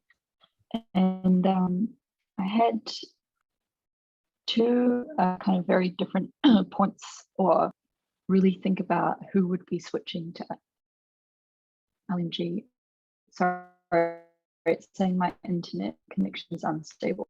Apologize. Who would be actually switching to LNG in the Arctic? And what that would look like, where they would be traveling, how they would be refueling, and things like that. I think from what I can see in the studies that I've looked at, it looks like we would be switching HFO users to potentially LNG.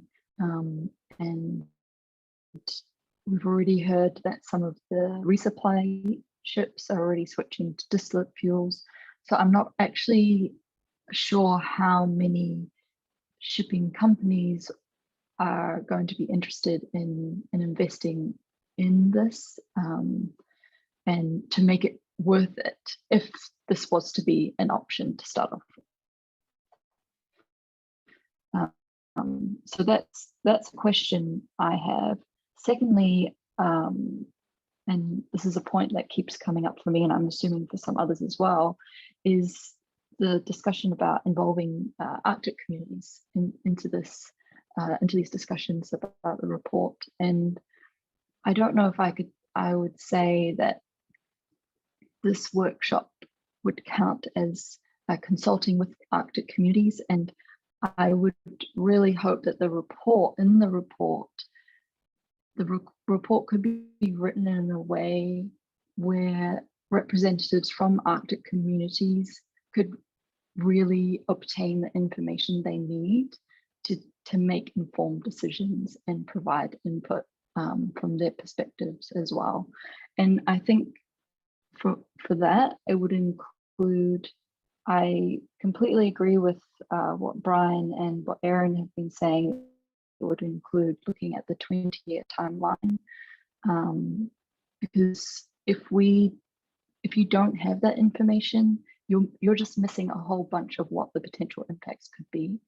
I also think the very specifically discussing what the potential impacts of methane slip is and what that means to people who live there, and making that a bit more clear. I think we've had very high level discussions about that, but I think what does that actually mean for people who live there on the ground? And I would hope that the report can be useful for those who live in the Arctic and who want to, advocate for their perspectives as well.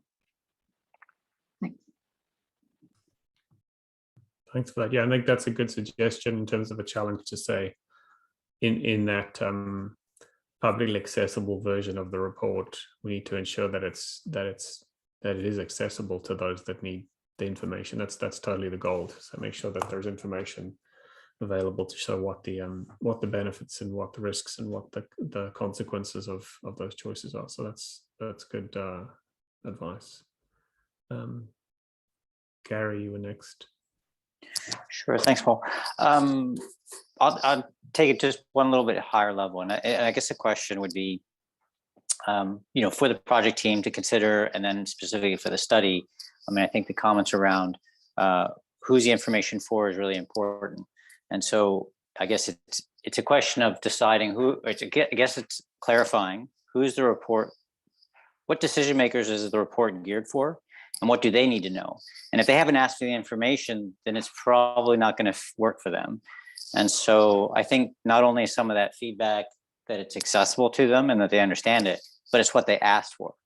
So this gets back then to sort of a governance policy issue of, if these northern communities, they need to make their own value assessments of what they think will work best for them. It's not for us to make that decision for them. And so if they say that they want a 20-year forecast and understand all that stuff, they want the 20-year global warming potential because that's the information that's important to them, then that's what's important to them, and that's how they make their decision. And so I think that's where some of the miss can happen, is that these communities need to make some hard decisions because there's not easy ones, and they need to place their own value judgment on it. And they should be granted that autonomy.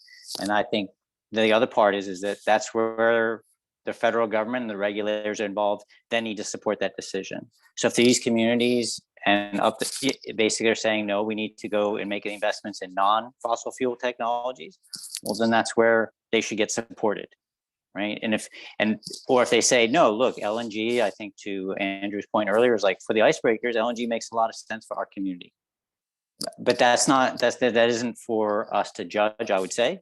I think they need to ask the question as to what they need to do to make that decision. I think in the absence of that, the report will just sit on a shelf, which would be a shame, because I think there is some really good information that's presented, not in this workshop, but from what I understand in the report. Thanks. So what's your suggestion, Gary? Is that the team ensure that the information is presented in a way that's accessible? No, I think that's actually, no, I think it's if we're saying the communities up north are the ones who are going to make the decision and have to make the value judgment, the first question to ask them is, for you to see an energy transition occur in your communities, what do you need to know? And then you can say, did this report meet those questions? Because if you don't, then you know what I'm saying, it's not the information at the time they need it in order to advance their knowledge. And I think that's where I personally have seen, you know, just within the port context, is we can have really good information from those who know, for they're very knowledgeable. Yeah. But if it's not the right maturity level for the organization that has to make the decision, it's just not accessible to them, no matter how good it could be. And I think that's one of the biggest challenges here, is we have communities that are facing some really difficult decisions, and they're faced with some very challenging, you know, what does it look like in the future for them? And so the information can be very good, but if it's not quite tied to what they need at the time, I'm not sure that they can really digest it in a way that informs their decision. Yeah. And that's what I think is a real challenge. Okay. And I guess that's a good point, because there are consequences, you know, just decisions made all around the world. And, you know, we've got examples of you know, these bulk carriers, for instance, that are coming, you know, owned and operated by shipping companies around the world, you know, come into the Arctic. So the decisions about fuel choices that those companies make will have impact on the Canadian Arctic. So, you know, and so I think an analysis of the consequences of this investment decisions made by it's a whole host of interested parties are going to have an impact. I think that's why this is complicated. We're trying to make an assessment of what will happen if a fuel provider decides to build a bunkering facility in Montreal, and you know, a tanker operator decides to buy the latest version of an LNG engine to equip their ship with that. You know, that we're going to try and analyze some scenarios that will provide some information as to what would happen if that is going to happen, and that will be helpful to inform those that live in the Arctic to know what the consequences of that will be. I think, but from a governance perspective, the question is do these Arctic communities then have a say in the development of that infrastructure down in the south, and those shippers making that decision that impacts them? Because that's a much more difficult governance question. Yeah, and certainly something this study can't answer. No, that's true. Yeah. But I think that's one of the, in this regulatory piece that's there, to be honest, that's what's missing in terms of, you know, is Transport Canada even the right regulatory body or to even address that kind of decision? Because that's what we're talking about, is the autonomy of communities up north in decisions about what affect them. And what we're showcasing here is that, yes, there can be information there, but they're not part of that decision making. Okay, so that's a valuable input to say, were this study to do its job and to say, okay, here's some information, then what is the mechanism by which somebody impacted can have a voice in a decision? And I think the best we can offer is to say that is to expose that, to say, well, what is it going to do with this information? And take whatever you've gained in the course of the study and engage with the different stakeholders. You know, what have they seen? Yeah. But I think because I think in the absence of that, what ends up happening is a feeling of helplessness. Yeah. Well, it's great that the study said this, and there's a lot of discussion around it, but it's not clear as a community that is up north or any impacted community, how is it they're expected to digest this information and then actually help drive the governance of doing a policy that respects their values? Because different communities may have different value statements, and that's what really I think is some of the challenges. So no, if that's something that could come out of the study, I think then that's useful both for policymakers and then for the communities to understand how they might engage with what they learned from the study. Yeah, that's a good suggestion for inclusion in the kind of benefits and policy implications chapter. Thanks. Yeah, Gary. Thanks. Yeah, it sounds like we need some sort of reconciliation lens applied to this output to think about supporting those objectives. I think we have Bruce and then Callum. I think I'm just going to go back to a point made previously. We need to be precise about a couple of things and just remind ourselves of a couple of things. One, we're completing a study that's looking at some hypothetical situations. We do need to consult with interests and organizations and people who have operations in the North, interests in the North, live in the North, but we use the word consult. We don't mean the same thing when we say that as the legal binding consultative processes that actually need to occur before a project goes forward, before certain things happen. And so it's important that we mention that, and we don't overstate what we're trying to do with the report. When we say consult, we want some input, we want some insights.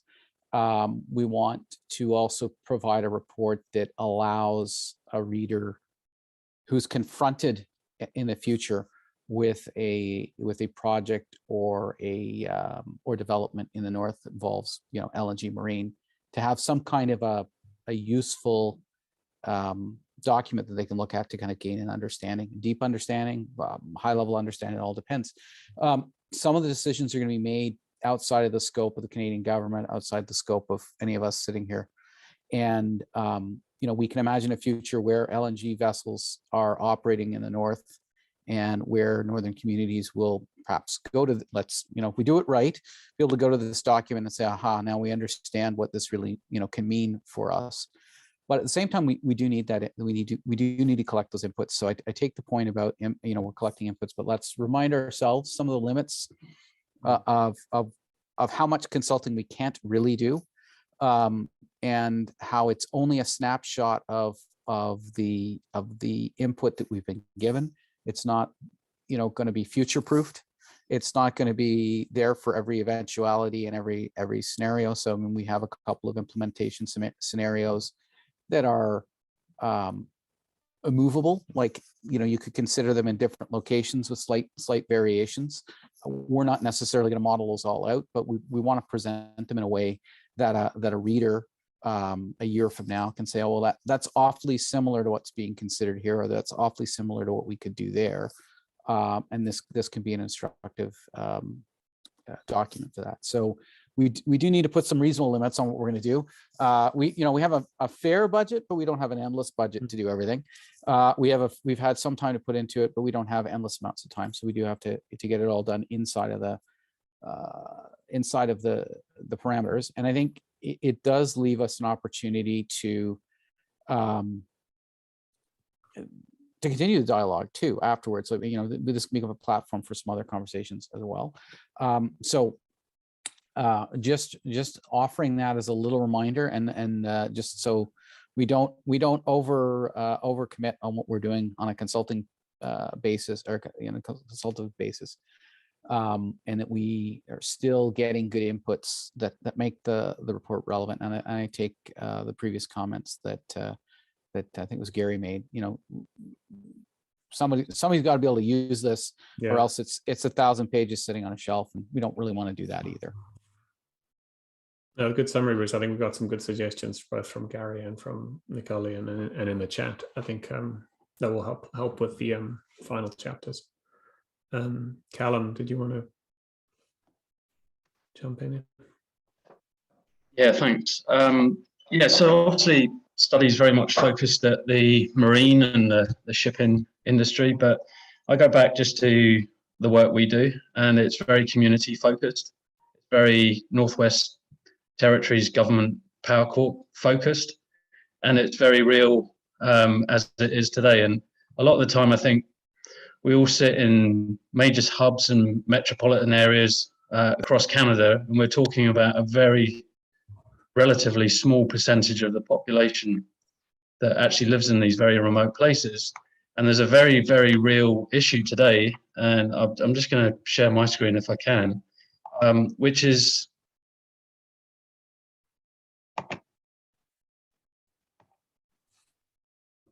this is the residential power rates up in Inuvik and in Tuktoyaktuk. And if you look at it, they're like 68 cents a kilowatt hour. And these are very real problems that the communities actually have today. When down in Vancouver, it's probably 8 cents a kilowatt hour. So I think the point I would like to make is just, I think the fueling of the vessels is one thing, but in terms of providing our communities energy security, independence, stable prices, future paths to is a very important point, and it's somewhat a separate issue as we go forward to how communities should engage in their own power issues and their own challenges that they have faced with actually living in northern parts of Canada. And so I think it's really important just to remember that and just sort of see how challenging it is actually to be faced with paying this sort of amount for energy.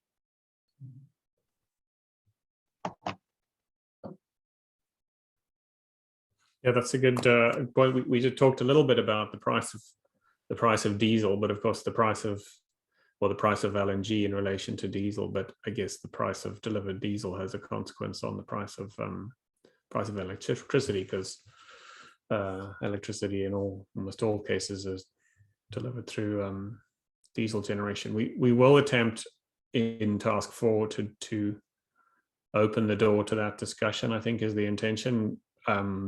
Because I think, as Andrew M mentioned, if you have a tank of LNG, you would probably consider using it to run a generator and make electricity at a minimum, if you were also going to bunker ships with it. So I think we'll undertake to open that discussion.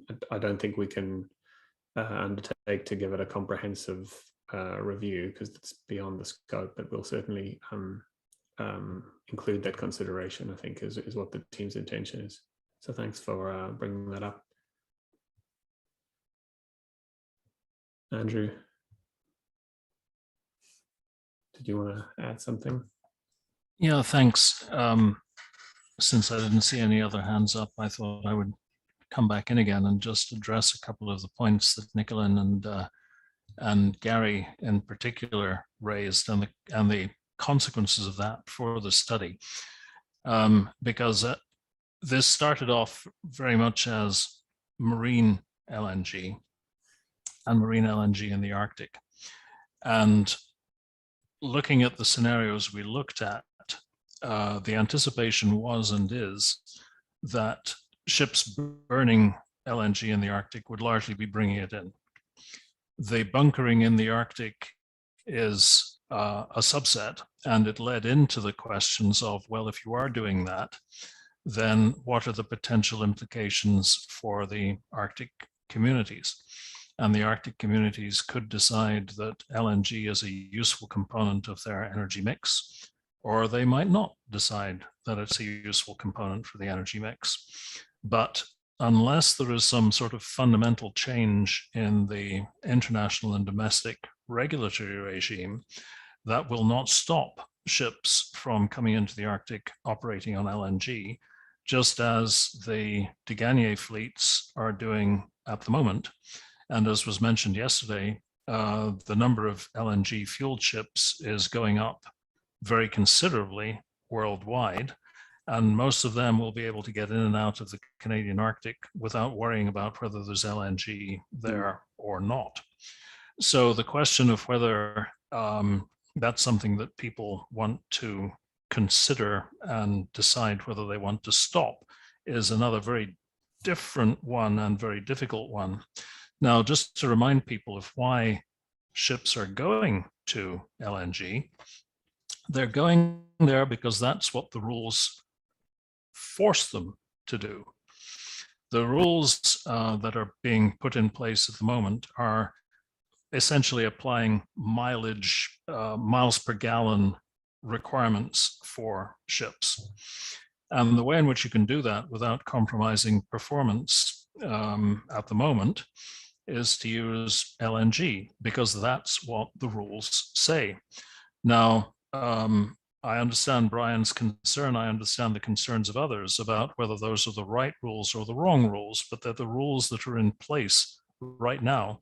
And so it's nothing that this study is going to do that's going to change any of that. So our ability to make differences here is somewhat at the margin. The trends which are existing at the moment are going to be the continuing trends. And the question is whether this study encourages them, discourages them, stays neutral on that. And that's obviously this study needs to figure out how to address. But there are really two quite different bits to what we're trying to do here. There's the marine stuff, which is difficult. And then there's the shoreside stuff, which is even more difficult, and where the consultation piece is going to be, however we define the word consultation, is going to be hugely important. But I'm not sure if that clarifies things or not, but just on Nicolane's point, you're already seeing LNG fueled ships in the Canadian Arctic. The way trends are going, you're going to see more. And that's just the reality of how the shipping industry is currently going. Yeah, it's a good way of thinking about it, Andrew, because it's, you know, there are decisions being made around the world. As I said, there are, you know, and people are going to make those investment decisions. They're guided by certain principles. And so, you know, I think this report can attempt to try to show what the implications of those decisions is going to be, because those ships I'll just make one very quick supplementary. One of the stats that was shown yesterday is cruise ships. Cruise ships are going for LNG in a big way. The number of LNG fueled cruise ships is going up by leaps and bounds. Now, Canadian Arctic communities have already put in a lot of very stringent restrictions on cruise ship operations in the Canadian Arctic, which makes the Canadian Arctic quite unattractive to many cruise ship operators. If they wanted to put in supplementary restrictions saying that we're not going to allow LNG fueled cruise ships in, then they can do that, because that's essentially part of the jurisdiction that they have over this. But the cruise ship market is a bit strange because of the implications of the shoreside activities that they want to get up to. Megan, help me. Who was next here? I think Gary. I think Gary next, and then Andrew and Nicolene. So Andrew, I think you actually really summarized it quite well. That's actually some insight that would be beneficial to come out of the report, right? There are certain things that are happening and are expected to trend to happen. And it's good to understand what their impacts might be. But very importantly, it's also important to understand as much insight as you can gain as to sort of what is that, how is it that those behaviors or things might change? And what we're suggesting here is that the rules as they exist now are driving industry in this way. And that is just the current trend. And that's a very important point to make out of the report, plus all the other, you know, information that's presented, because it helps provide the context that I think would be of good value. Gary. Andrew, how about Umbrel? Thanks. I'm appreciating the discussion quite a bit. So I guess, and this could go on all day, right, Paul? So you're gonna have to. Well, we have a stop, I think. Yeah. Yeah. It's funny because Andrew Kendrick says something, and then I start pounding my computer looking for the raise hand button, and we could go back and forth all day, and we don't want to. But I just to say that the climate emergency isn't hypothetical. It is. There are uncertainties. But it's an emergency, and it requires emergency actions. And if we don't have that mind frame around it, we're going to make huge mistakes. And I see that thread throughout some of these discussions and this report. I guess the second thing is, we have come nowhere near doing other measures. and so disagree really strongly with what Andrew Kendrick has said about we're doing everything and LNG is the only answer, you know. And I feel that is there's this theme of this report and this discussion about you know, leading us to that as a solution. And it's nowhere near the case. You know, we have no targets. We have nowhere near the investment that is needed. We need to pilot so many more ideas. We need to buy some time to get to those, you know, new ideas. So, you know, just statements like speed reduction won't work in the Arctic. It's just absurd. A lot of the shipping has nothing to do with ice. And there are a lot of opportunities for around speed reduction. So, and there's many ships aren't doing waste recovery and other things. So, you know, it's getting back to Aaron being much more eloquent than I, you know, around, you know, if we're going to make investments, should we make them in LNG based on the fact that we're in an emergency, right? That's what's happening right now. And so to not look at short-term, you know, measurements is a real folly, I think, of this analysis. Yeah, that's it. Is it worth, because it's helpful for the team to say what's in the scope and what's not. I think it's not intended to be a project that leads to a particular conclusion, and it's also not intended to be a full assessment of what all the options are, because it just cannot be all of those things to say. So that it can't say the team have assessed all of the options that are available in terms and has decided this is the best one. It's not that. It's got to say, you know, if people are going to invest in this option, here are what the consequences of that investment is going to be, and put that onto the table. And I think we've got some good inputs as to what we need to look at that in a short-term basis and a long-term basis. We need to look at it from a number of dimensions. You know, we can't answer the question you said. I think it wasn't a question. I guess it was a statement. That we aren't doing enough is what you said. That may be, but this report doesn't necessarily have an opinion on that. I don't think. I think because we're not doing enough, LNG may seem attractive. That's another way of looking at it, right? And that's the bigger context that has to be wrapped around this study and this discussion.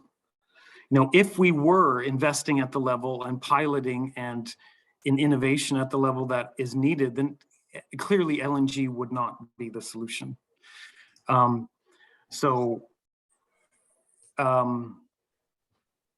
but yeah, I probably should leave it there. Yeah, but I think I wanted to try and distill. You know, those debates need to take place in terms of what we should invest in and how we encourage investment in solutions. But that's not something for the study. I think this study is intended to put some facts onto the table to allow that debate to take place in a more, particularly in the Arctic context, with some improved information on the table. That's all it's trying to offer. Okay. Yeah, I hear what you're saying. Yeah. Well, because I mean, you're right. Because otherwise, I think Andrew's responded in the chat. So I mean, you two should continue to debate this, but it doesn't. I wouldn't want to say we're going to try to represent this debate, and it would be unfair to the team to say, "Hey guys, we should represent this back and forth in the report." It's not the intention of the objectives is to. The reason we're having. One of the reasons we're having this discussion is because there isn't a ramp up of investment or a concrete plan or you know, targets that are driving innovation. This is my point, and yeah. Maybe that's a higher level narrative at the beginning of the report, a context setting piece. Yeah. So yeah. Yeah, and I think you see Andrew's, and I think the others around the table would agree that we need to use whatever platforms we have to. I think Aaron's like coming to save me again. Well, no, I deserve this, Aaron, but go ahead. No, Nicolene, I'm butting you right now, but because I've made this point a number of times in the workshop, I just want to make it again in this forum. You know, this study makes a lot of assumptions, and it makes absolute sense that the reality in the portrayal of this option is based in our current paradigm and functions according to the regulations and policies that are in place today. What I was trying to get across in my presentation, and what I've been asking for when I've attended the workshops, is not that we attempt some wild study of possible futures, but, you know, speaking a bit to Gary's point, the reader, you know, I think that there needs to be, like Andrew said, a discussion of what's not being captured here. And I think it does need to be narrative, and I think it does need to address the disconnect between the fact that we're not meeting our targets, that we can expect more methane regulations, that we can expect more regulations on this sector, and that will influence the viability of LNG going forward and how we see it. Because otherwise, what I think is you'll publish this report in the year 2021. If somebody looks back at it in 2023, they'll be able to tell very clearly that it was written in 2021, right? It won't make any sense in 2 years if it doesn't include, I think, a recognition of how much isn't in the report that we expect will come. That, like, I don't want to overstate this, but literally the future of our children depends on this not being the case in 2 years, right? Like, it depends on the fact that we will be changing the rules of the road or the sea, you know, and so we know that's coming because we're not going to choose to continue this business as usual. So I think that including a global warming potential of 20 speaks to the impacts, the near-term impacts of methane, which is very relevant to the Arctic and very relevant to policymakers in Canada who have to consider that near-term warming. And I think including a policy discussion of what it means to write this report today. And you know, that's not the title of your section, but you know, the uncertainties in policy and regulatory direction that you are not capturing, and that is the risk to taking this report as, you know, what I would caution is that these are really, like, you know, these are really tricky questions. I think all of us, and this is why these forums are so important, all of us have a little lens of what the future might look like. And so if we write a report based on today, we're not capturing, you know, it's very hard for you to capture my perspective in your report if you don't put it in a narrative about uncertainty, right? So I think that's really, you know, it is challenging, and I think there is a real impulse to scope things out, and I hear that. I would caution against that because I think that it makes the report, you know, less true, because we know things are changing rapidly, and we pray that they're changing rapidly. So that's it. And I've said this before, so I won't say it again, but that's really what I would like to see in the report is a global warming potential of 20, because it's really relevant to the Arctic and it's very relevant to Canadian decision makers. Maybe not in Transport Canada. You know, like, as much as the federal government to some seems like a behemoth, there are many different perspectives also between departments.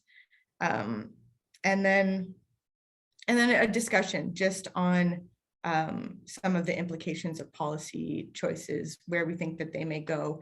And if you want, you know, renewable natural gas and maybe some of the challenges there, just to be fair. So yeah, I'll leave it there.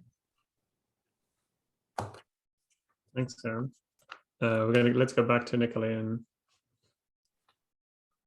Yeah, just quickly, I think Aaron said a lot of things that I very much agree with, and I support a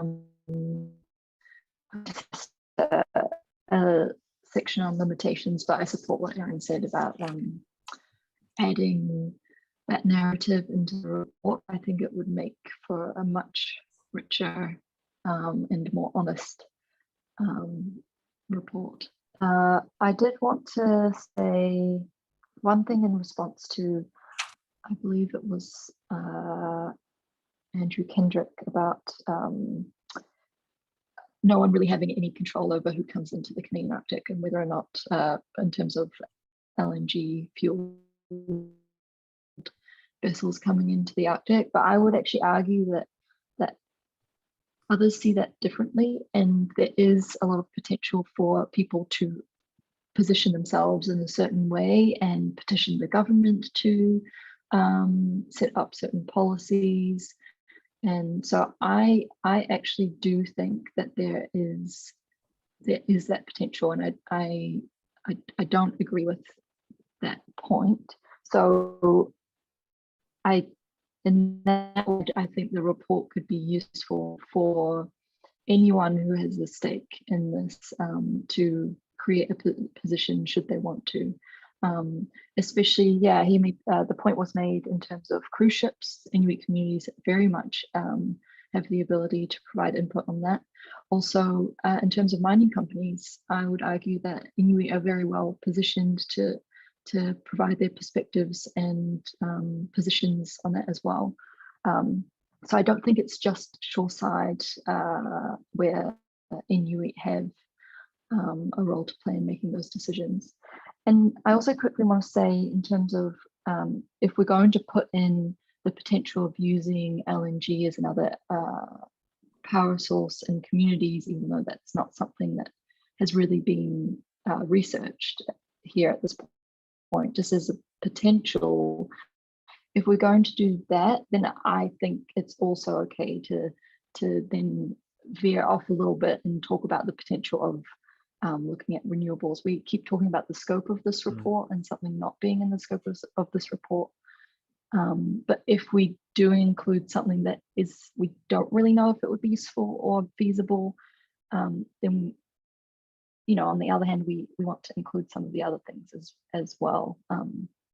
Yeah, that's all I wanted to say. You mean like including discussion on wind and solar and opportunities for reduction in fuel demand? Yeah, or some of the things that others have pointed out and that aren't really in the scope of this report. But if we're going to identify some potential positive benefits that we haven't really, you know, looked into or see if it's actually wanted or feasible, then we also have to consider some of the other sides as well. That's a good point to say, okay, are just as much not on the scope.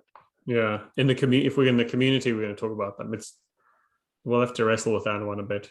I mean, but it's hard to escape the fact that so much of the traffic is to bring diesel in to make power. You know, there's a large reason why the ships are coming is to do that, right? So, but we'll take that into consideration. It's there's more thought to be had on that one. Okay. I think we had Bruce and then Brian and Megan. Why don't we do a time check too? Yeah, let's hear from Bruce again, and then we'll check in on how much more time we've got. I was going to suggest, why don't you go to Brian? Sure thing. Because there was some minor point, but I'm sort of listening and thinking about sort of like as Paul is just thinking about different ways to incorporate it and how we can frame certain of the discussion, because you know there are limits to the amount of information, the total amount of information we can gather and pack into this report.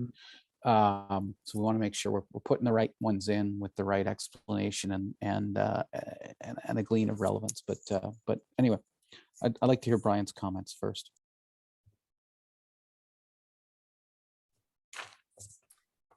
Thanks, Bruce. Appreciate it. I wanted to react a bit to one of Andrew Kendrick's comments and then build off of what Aaron was saying. And so Andrew was explaining that the rules right now reward LNG, and that's true. The IMO was the first global regulator to regulate carbon dioxide emissions from new ships. And these energy efficiency design index standards were agreed to in 2011. And this is before LNG really started to take off in a real way for ships besides LNG carriers. And so the main contributor to shipping's climate impacts was carbon dioxide. And that's changing over time. I mean, still majority carbon dioxide, but the wedge that methane represents on a carbon dioxide equivalent basis is growing over time.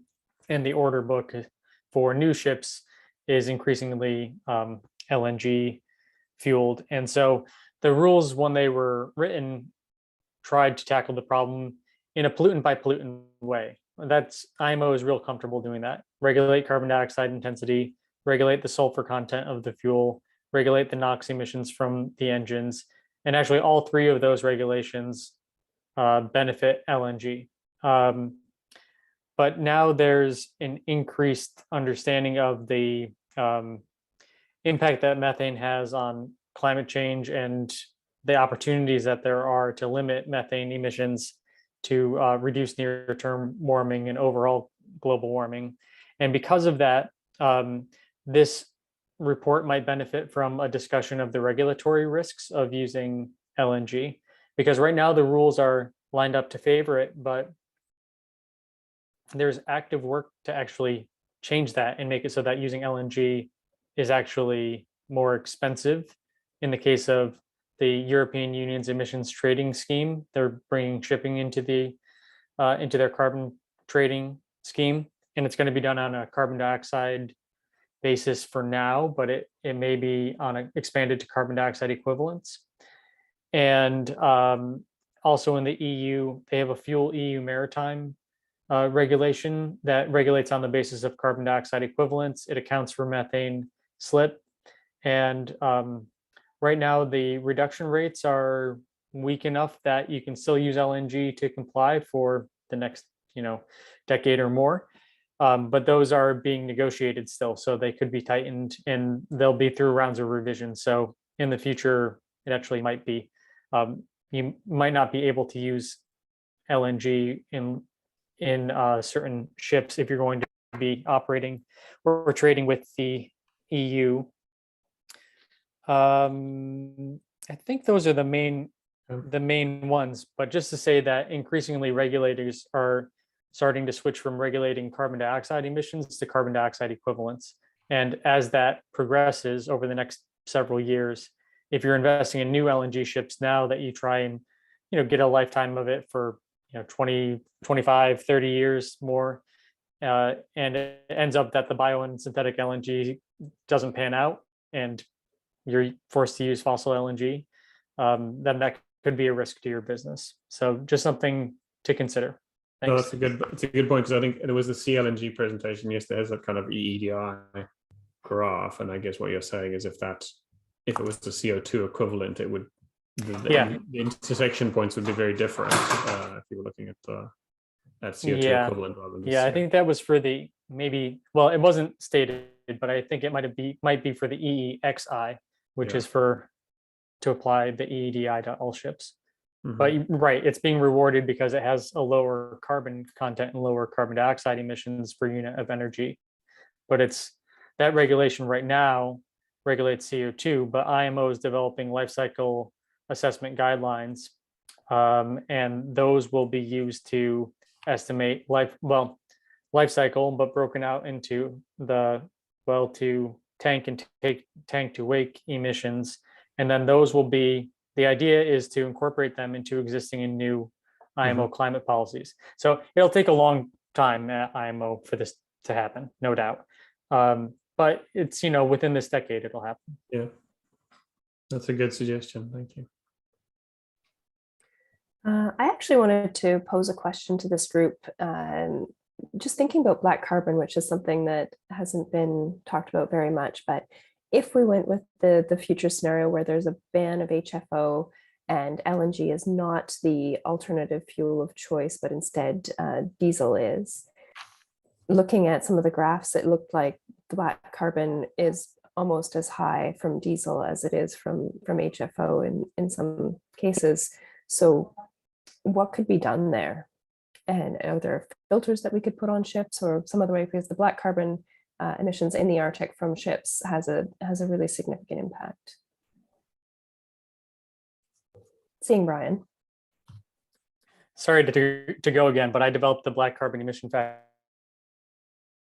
that are used in the fourth greenhouse gas study. So based on the research that's been submitted to IMO and what is now in the fourth IMO greenhouse gas study, black carbon emissions are a function of the type of fuel, the type of engine, and engine load.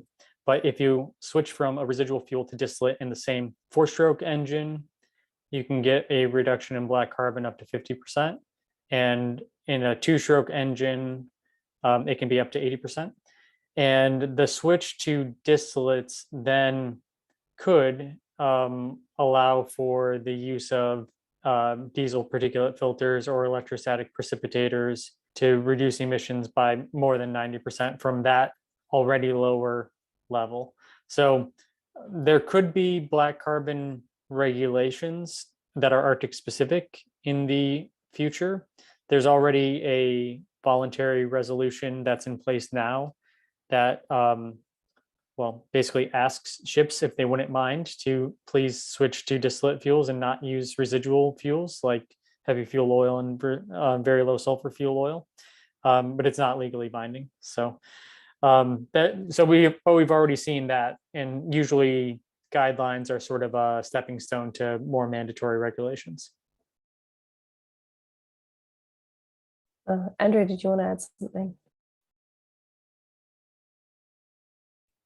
Yes, I'd just like to start by saying that one thing that Brian said I entirely agree with, which is that anything at the IMO takes a very long time. I was involved in the development of the Polar Code at IMO, which took 25 years. And for the last decade of that process, we were talking about black carbon and whether it was going to be regulated, and it's still not regulated.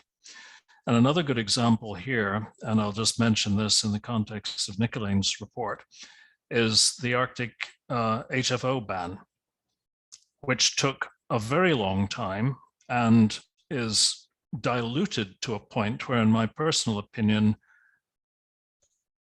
it's virtually worthless. The fact that we can wait until 2029 to do something that we should have done years ago. And if we look at that in the Canadian context, the Arctic was deliberately excluded from the North American ECA.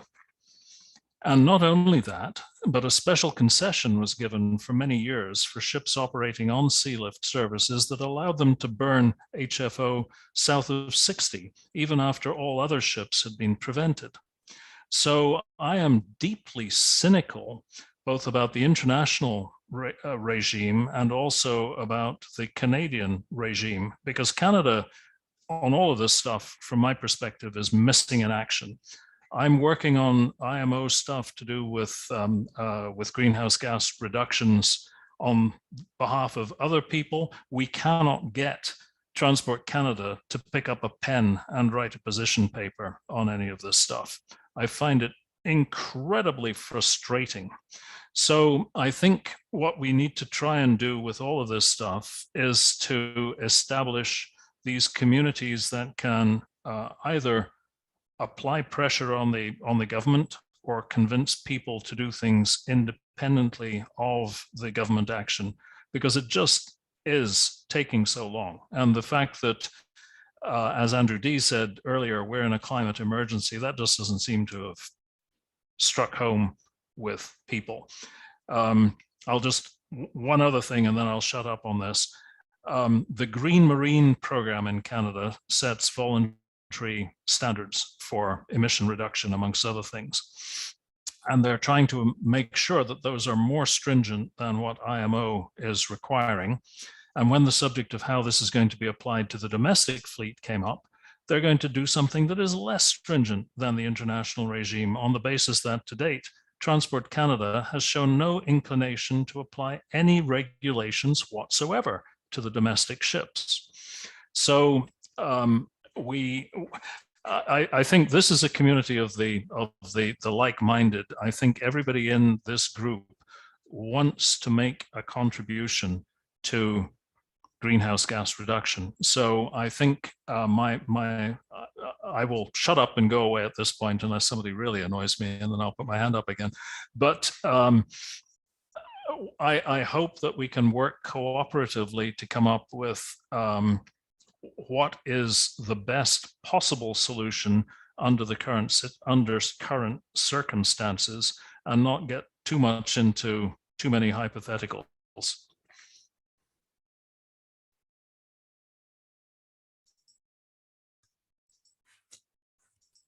That's a good call to action there from Andrew. Thank you. Yes, action is needed. We have half an hour left allocated to this workshop in its entirety. So of that time, were there any other questions that you wanted to pose to the group, Paul? No, I think that was a good counter through the discussion. I don't think we need to. I think we had some strong recommendations for what improvements to make. I think we need to make some. We haven't answered yet exactly how we'll tackle this question of community energy, but I think we'll need to leverage the working groups help on that as to how we can do that in a representative way. But I think we've got some really good guidance on how we can make this project as useful as it can within the scope that it is. And I think it's probably not a bad place to end it there. All right, just before we wrap up, I wanted to note that there was a question asked of Aaron yesterday, and Aaron, would you be able to provide an answer to that question just before we end today? And the question was from Steve K. Aaron, do you view renewable natural gas used in place of conventional natural gas and LNG applications as a potential carbon zero solution to meet 2050 targets?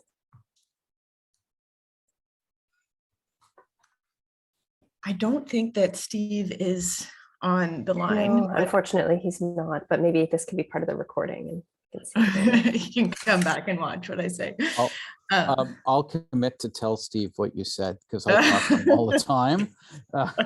Thank you, Bruce. He's the chairman of my board, so I talk to him a lot. And it's a smaller group here, so I've noticed the background that Erin has, and I must say I like it.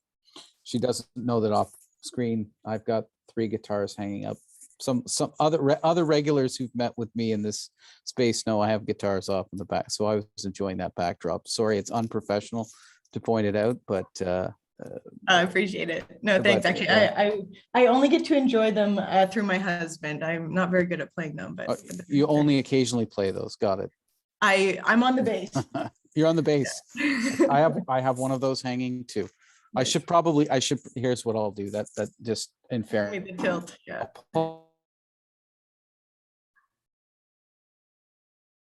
Hanging up. Oh, there we go. Nice.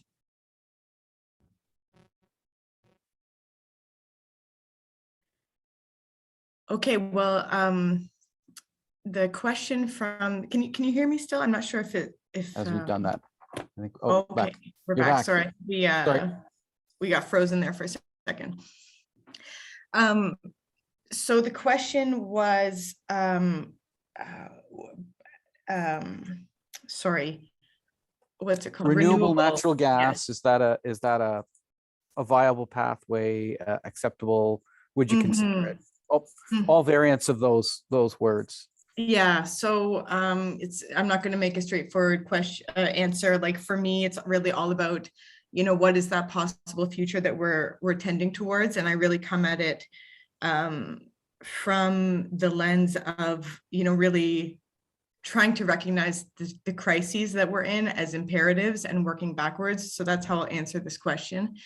So I do think that 2050 is the right time frame to think about renewable natural gas. So that gives us 28 years. That's the lifespan to develop and commercialize the technology that we need for 2050, but it's also the lifespan of some of that technology that we're choosing to develop now. So when we think about 2050 and we think about zero, let's say we're not talking about net zero right now, but zero, we will need zero conventional LNG applications in 28 years. And I think at that point, a very small number of the current natural gas applications could transition at some point in this transition to operate on renewable natural gas or biomethane. But that number has to be small because of the limitations of supply that we currently, or that, you know, that will experience. But also I think what's important too is that that supply of biogas also has to decrease by 2050. And that's because biofuels are so very complicated because they interface with other systems. So this is about our waste systems, our food production systems, our land use practices. And you know, I'm an ecologist. I used to be anyway. And so I'm coming at this recognizing that all of those systems is not just about climate change. Those systems really need to change, and they've been needing to change just like climate. We've been hearing about the loss of our biodiversity for a very, very long time. So we don't hear about it as much, but we're in a biodiversity crisis that risks undermining our systems in the very same way that our climate crisis does. So we've actually lost almost 70% of our vertebrates since 1970. So that's mammals, birds, fish, amphibians, reptiles. Like we have 30% of what we had. So our ecological systems are working based on that 30%.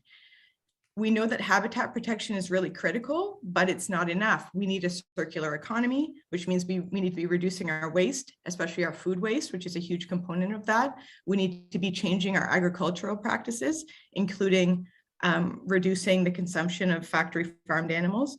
So when I think about out to 2050, you know, whatever biogas there is, there needs to be less than what there is now. And that is what we will have to replace LNG.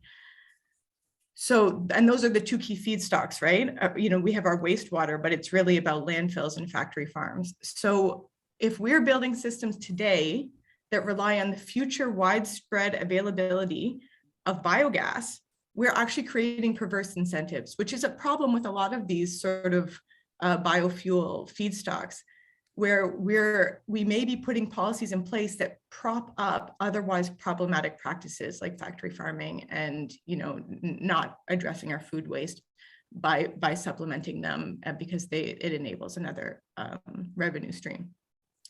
So that's why we need to be thinking of these things as a system. That's why we need to be talking about climate change and biodiversity. We need to be very careful when we're designing incentives because, of course, these fuels will rely on the incentives in order to be commercialized.